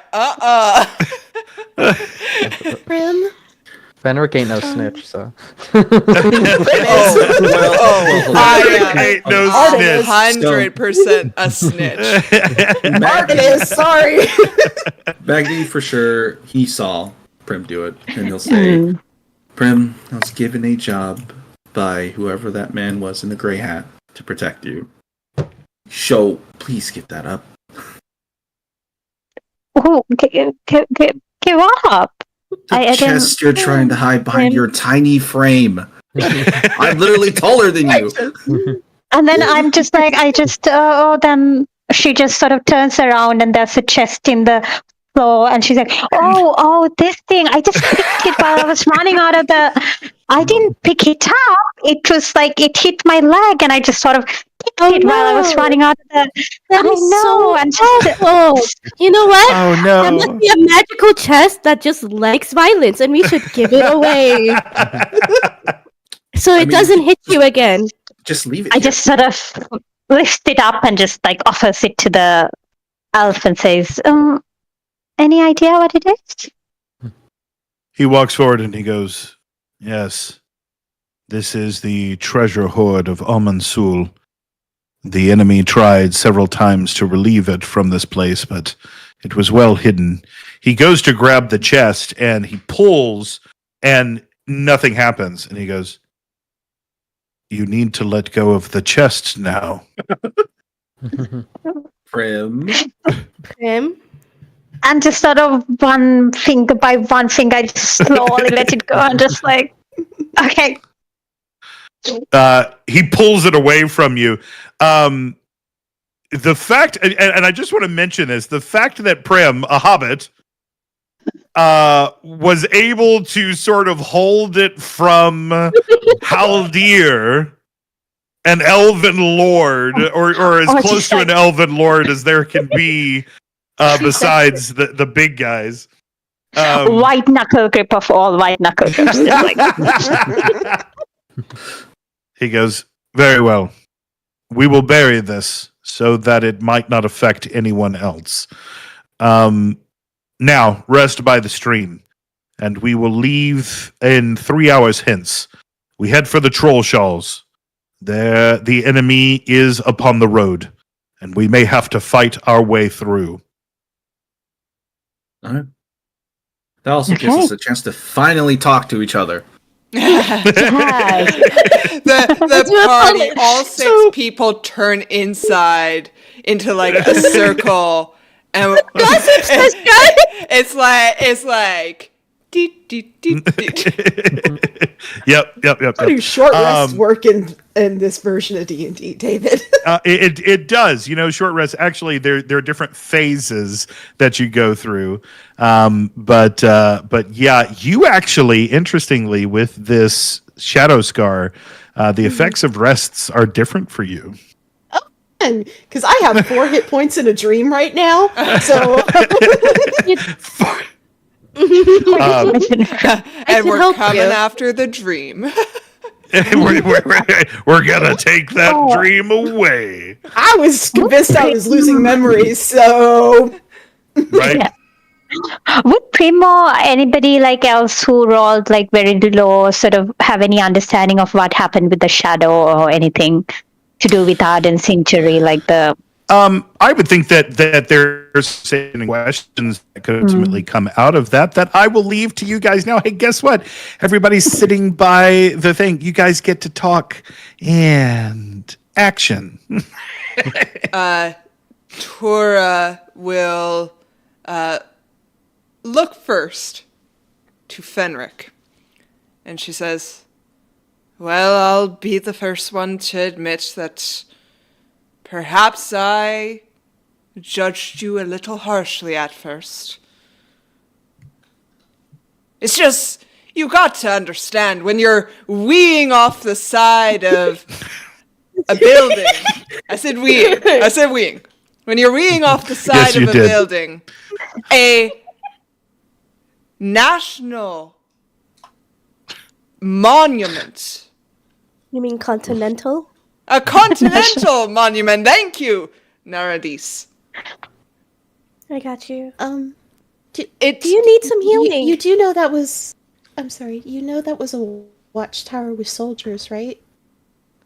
In the ancient past? Yes. And soldiers. But be a lot. It's not just a watchtower. It was a pinnacle. I don't know why I'm Irish suddenly. The accent is what the accent is. It is what it will be. It was a pinnacle place for history. Do you know how many people fought over that place? How integral it was to the advancement against the enemy. It was the line that held. And to wee off the side of the building, it just made me think you were peeing on graves. Oh, okay. So from moving forward, we shall approve from Tora places where we are allowed to wee and not wee. In the future. I second Prim. That sounds like you're putting just like a group agreement. Is this a fellowship? Have we just named ourselves the Fellowship of the Wee? Is it the Fellowship of the Wee? Is that what we are? We have just named this. Oh my god. Oh guys. I think Fenric will. I think listening to Tora will be like, look, let's just let bygones be bygones and just forget about it. I'm sorry that I offended you. What you didn't know, I was running from a troll not long before we reached there, so I didn't have any chance to take care of business before that. So, that was my only rest period, but I apologize. I meant no offense. Let's allow this near-death experience to be a fresh start for us. And, I'm feeling a lot of anxiety right now, so I'm gonna go ahead and hit my pipe weed if you guys don't mind, and he'll just pull out his pipe weed. Tora will nod towards Fenric and she'll say, your apologies accepted and appreciated. And she'll extend an arm and she'll say, I'm Tora. Fenric Trickfoot, at your service. And Tora will grip your forearm. He'll return the grip. Probably not as strong, but Raw to see who grips the strongest. I would say Tor would definitely win that. Yeah. And what of the rest of you? And she'll turn to, I don't know, Arden first. My name's Arden. I'm one of the rangers. We were patrolling here because there has been a lot of activity.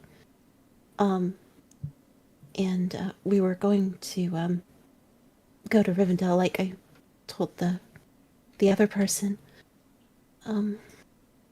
We just got split up because of the troll attacks. Rivendell.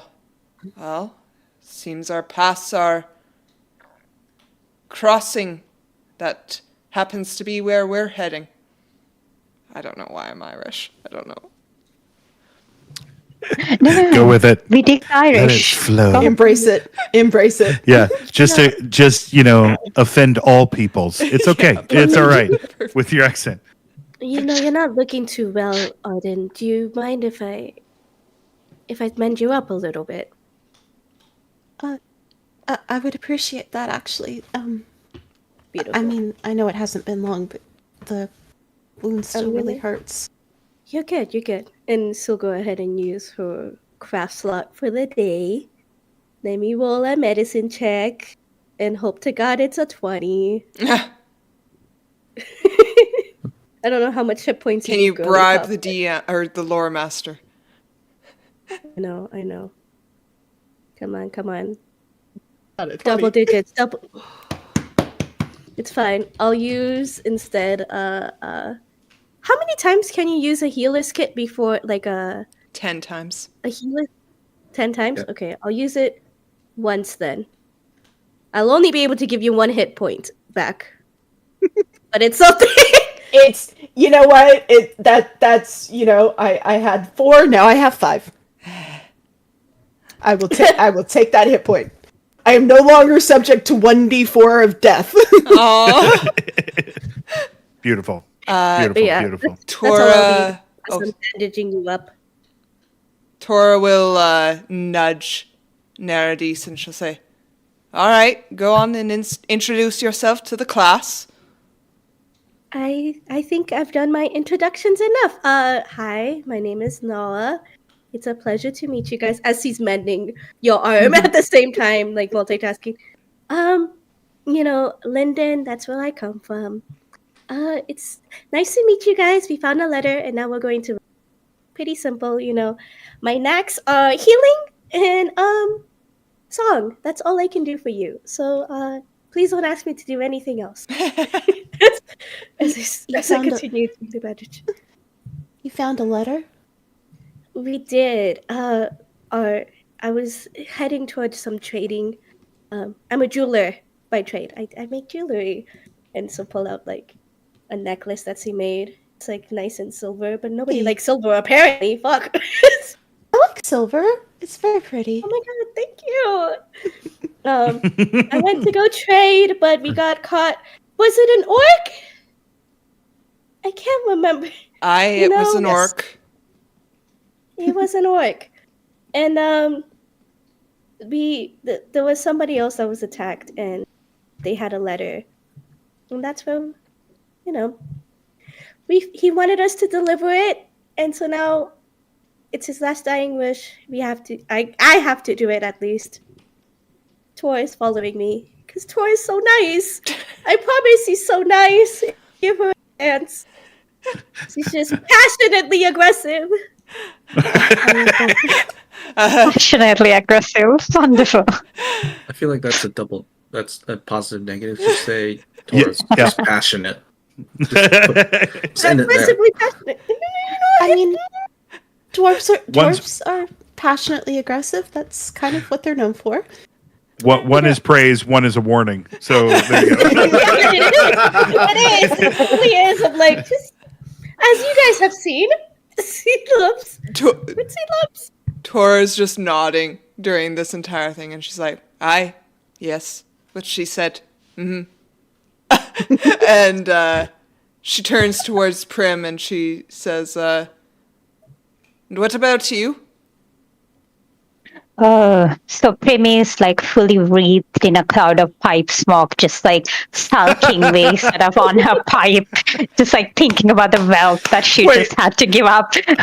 Are both of the hobbits, have they turned to the pipe at this juncture? Oh yeah, fully. Awesome. All right, rock and roll. Okay, so and then she said, the name's Prim, by the way. Gandalf, just me and Magni sort of was sent on a quest by Gandalf. I was recently fired from my job, so I think this is my new job. Oh no! I'm so sorry to hear that. What did you do? Well, I was a governess. No. I was good at it. Why did they fire you? I don't understand. You encourage people to chase their passions and achieve their dreams, and people find fault with that, That is awful. You know what? I know. I'm sure someone else is gonna hire you. I mean, I know this job is probably temporary, but afterwards, I'm sure you'll find. Yes, you know what? You should come to Lisbon with me. I'm sure my parents would love to have you. Yes. I do love dwarves. Are there children? Are there a lot of elf children? I've never seen elf children. Well, I was one once upon a time. It's been. I was one. How long ago was that? That was great. I was one once upon a time. It's been almost a century, but I'm fine. Maturity for us ranges. It's a whole thing. I'm sure you'll see it. You'll understand. Just spend a couple, half a century with us. Can you live half a century? I mean, 100 is our maximum, sort of, if we're really lucky. And if you don't mind me asking, how old are you again? How old? I'm around 35. Oh, so that's fine. You'll live to another half a century. Half a century is 50 years, Prim. Oh, thank you. Half a century. 25.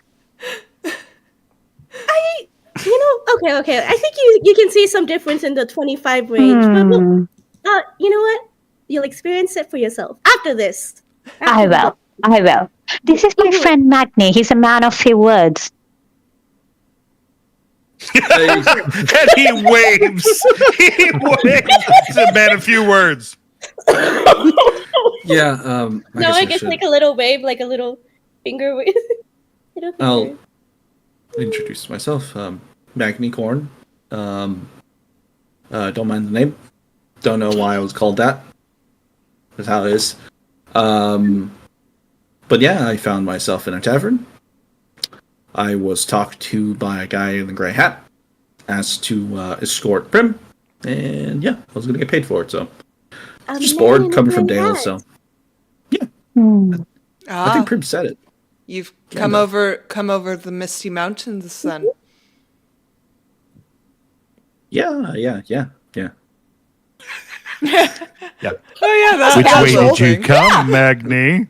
Which way did you come? Anyway, the red horn pass. Just say the red horn pass. No, the high pass. No. You want to go to the red horn pass this time of year. Corn is a beautiful vegetable. But yes, I honestly was just bored at home, so I just started traveling from Dale. Dale is like peaceful right now, so it's boring. Oh, you know what? That's why I left too. I needed some adventure. Yeah. Totally. You can only read things in books so many times.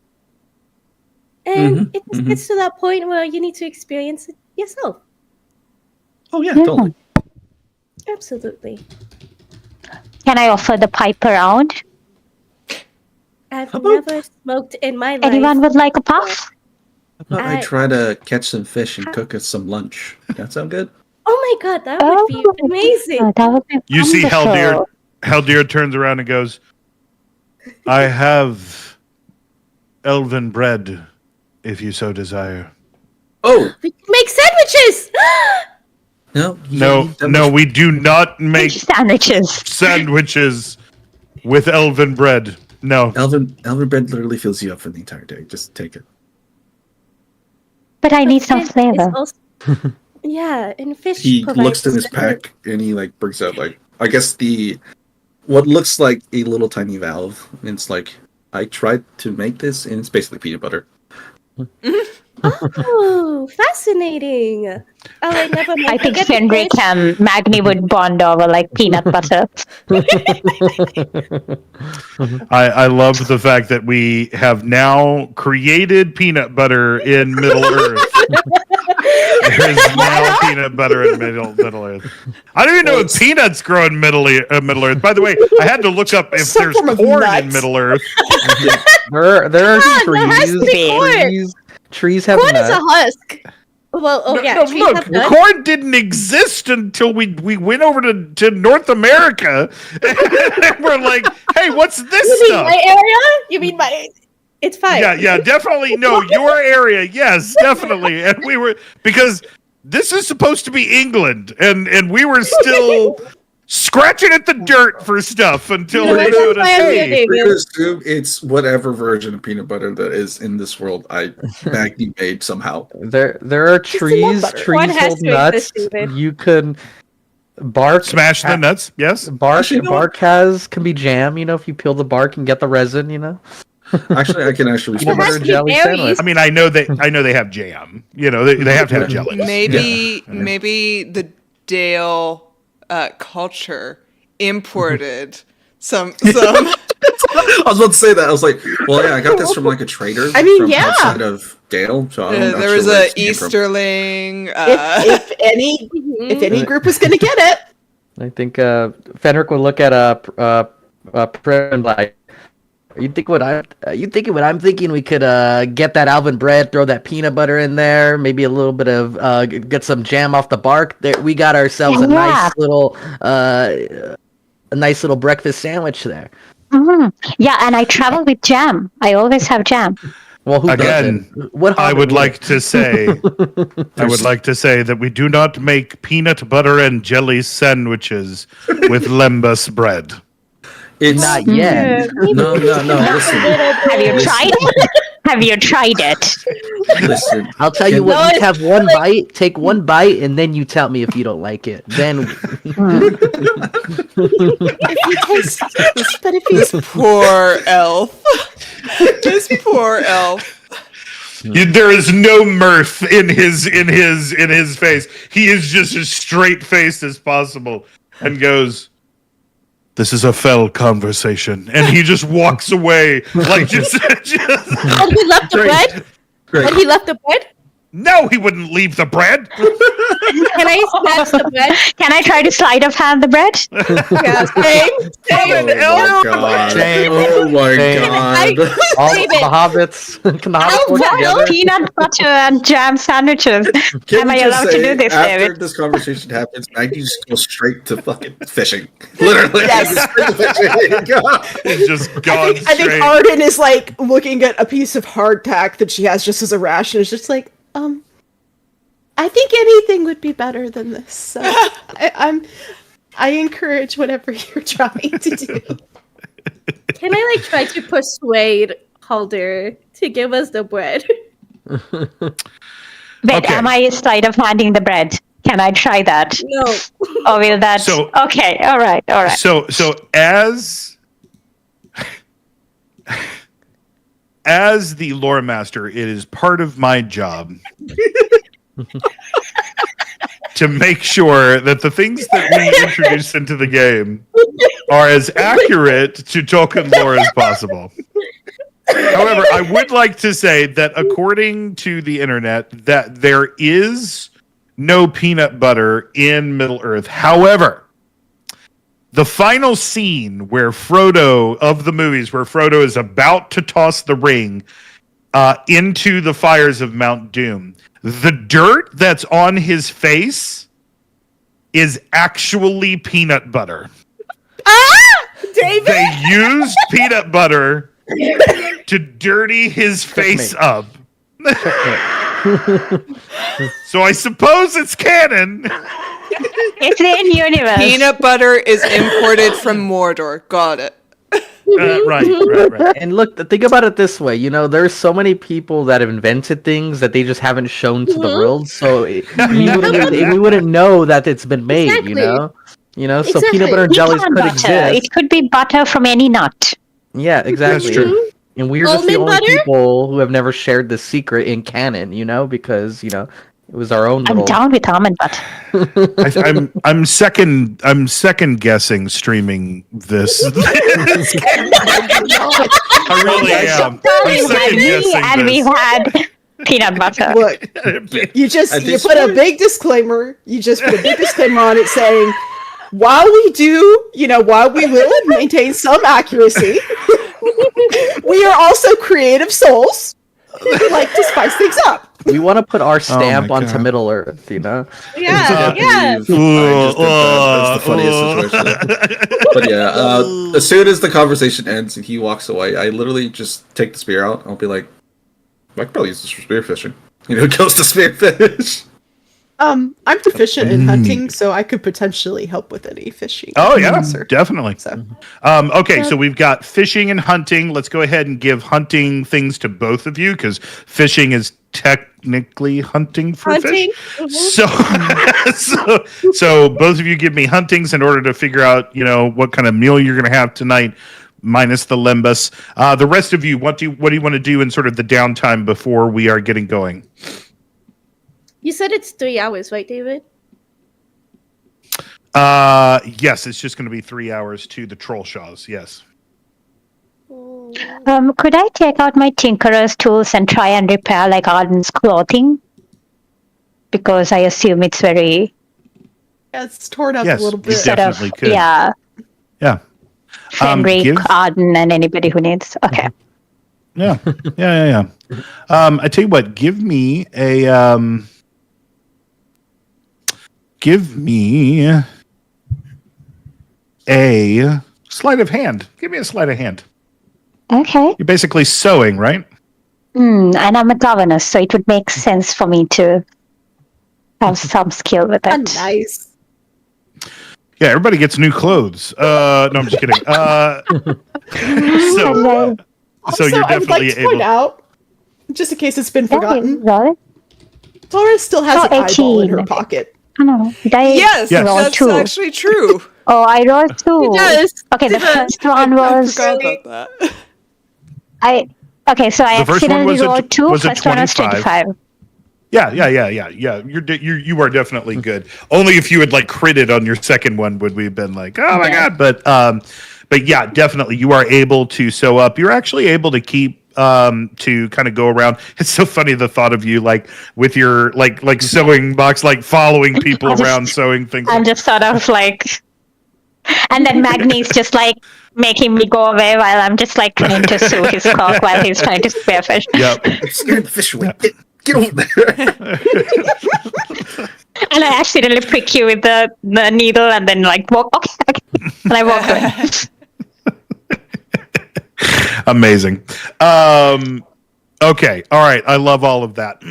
So, anybody else want to do anything at camp here before we head on? Could With the rolls that we... Yeah, go ahead, Fenric. Maybe collect some things in the area for his herbalism kit, since it kind of was thrown into the mud, maybe replenish, Definitely stock up on as much King's Foil as we can. Mm-hmm.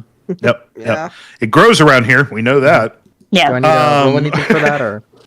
Go ahead and give me a nature check. Yep. To see how much you can get here. Could I help him with that since I have proficiency? Sure. Yeah. Roll with advantage. With that, Paradise is going to go with you. Is it nature, just nature, or is that'd be survival, explore, or anything like that? Survival. I think that'd be a good survival check. Okay. Survival's the one medicine that got split 22. 4 ways, though. Oh, did it? Survival is the one that got split? Yeah, survival is no longer a... Survival doesn't exist. Okay, it got split into what? Travel, hunting, explore, and possibly nature? Or maybe explore.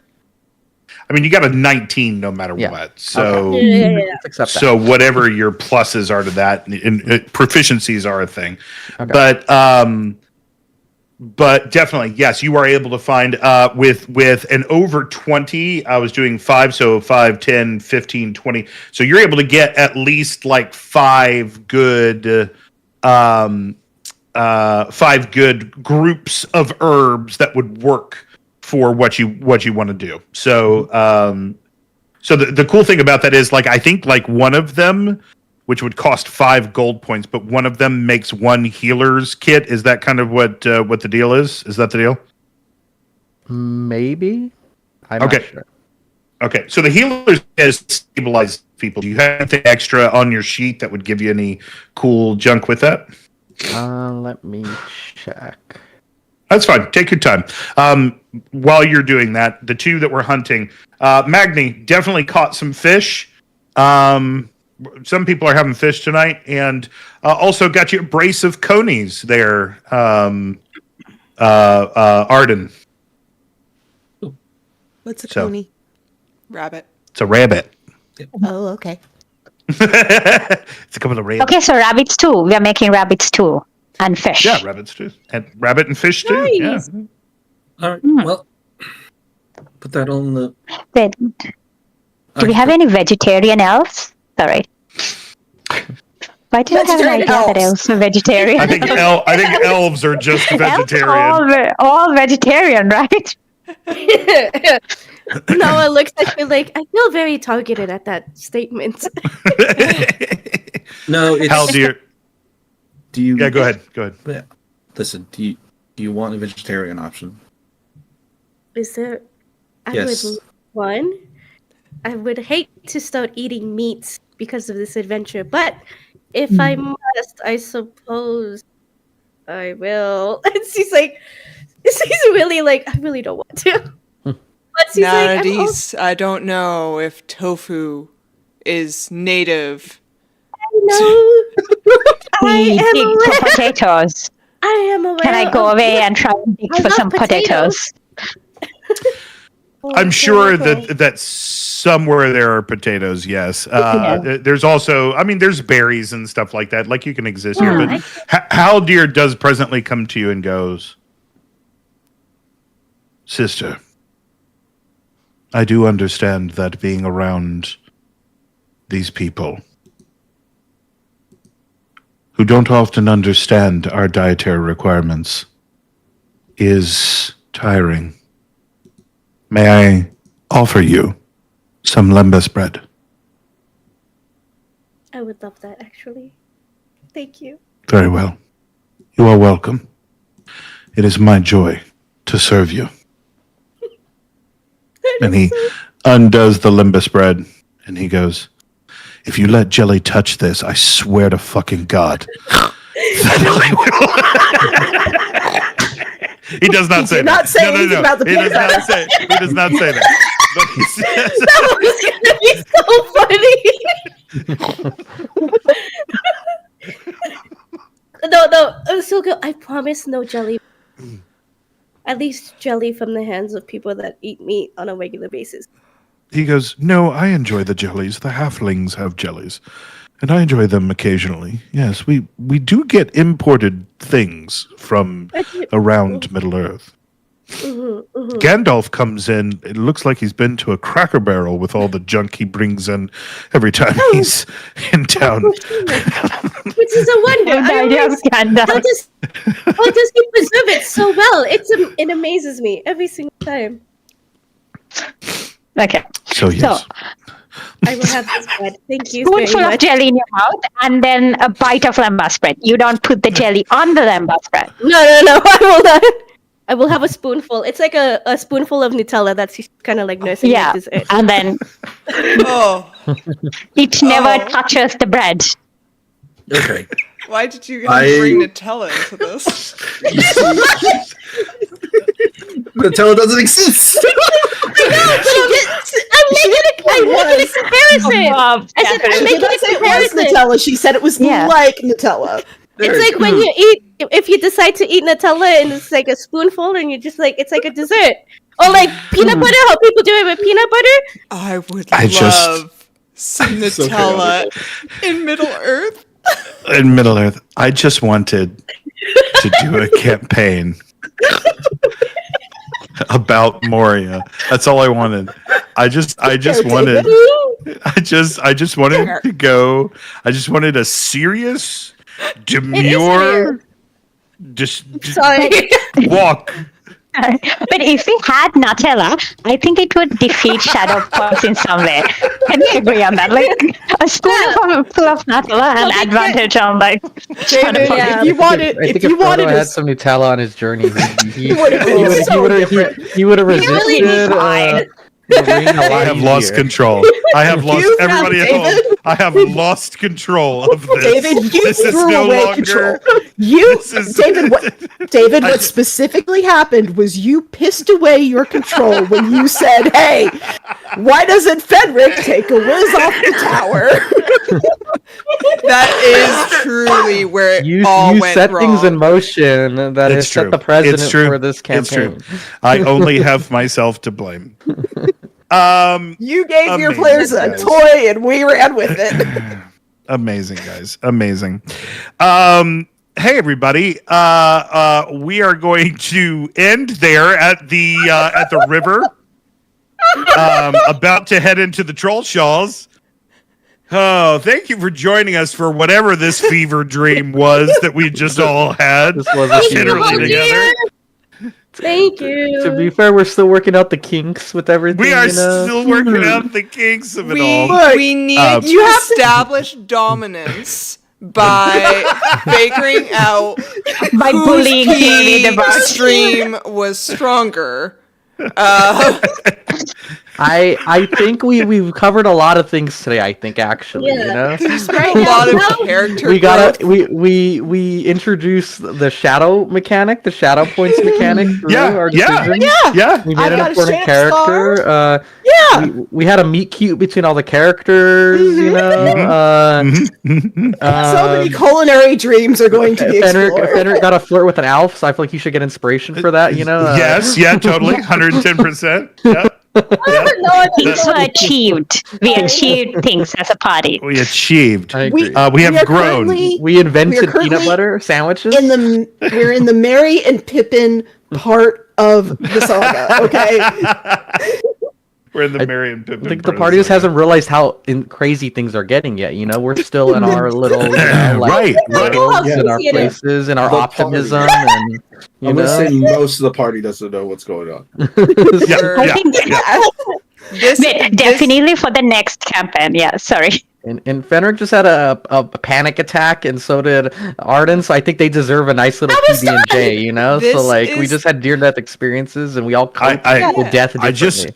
I just want everybody to know that I did prepare for the rest of this session. We were supposed to be in the troll shaws by now, fighting the very first battle together. But it's cool. It's cool. It's cool. Didn't We can you say save that for today- next time.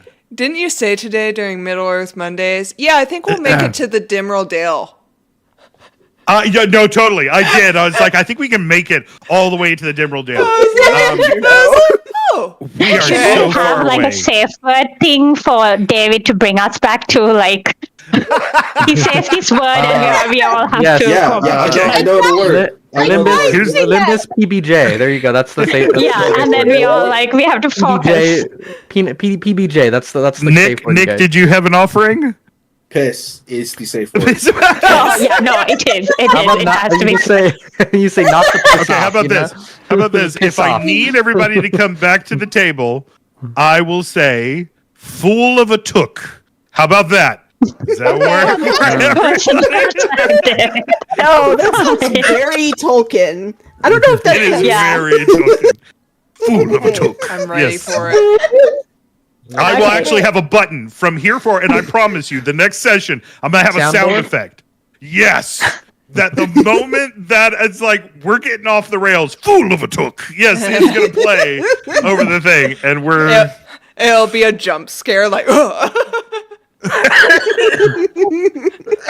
We immediately All right, all guys, take well- like 3 shadow points. everybody has to take shadow points. You guys were in the 30-minute conversations about urination, and I was like, just throw a Nazgul at them, and the Nazgul are here, and the ring wraiths attack, and okay, good stuff, guys. We will see all of you guys in 2 weeks when we attempt to try to make it to the troll shows. We have appreciated everybody who's watched tonight, even through our technical difficulties. We'll get it all ironed out by next time. And if we don't, the fuck. You guys will keep watching. So we appreciate every one of you guys. Like, subscribe, and we will see you guys in 2 weeks. Say goodbye, Fellowship of the Wii.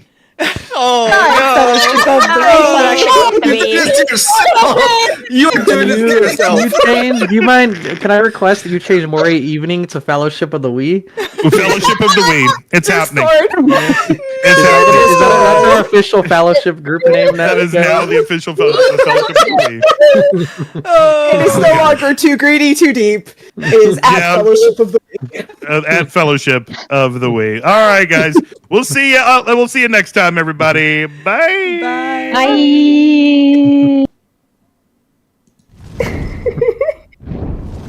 I don't want to leave. David left.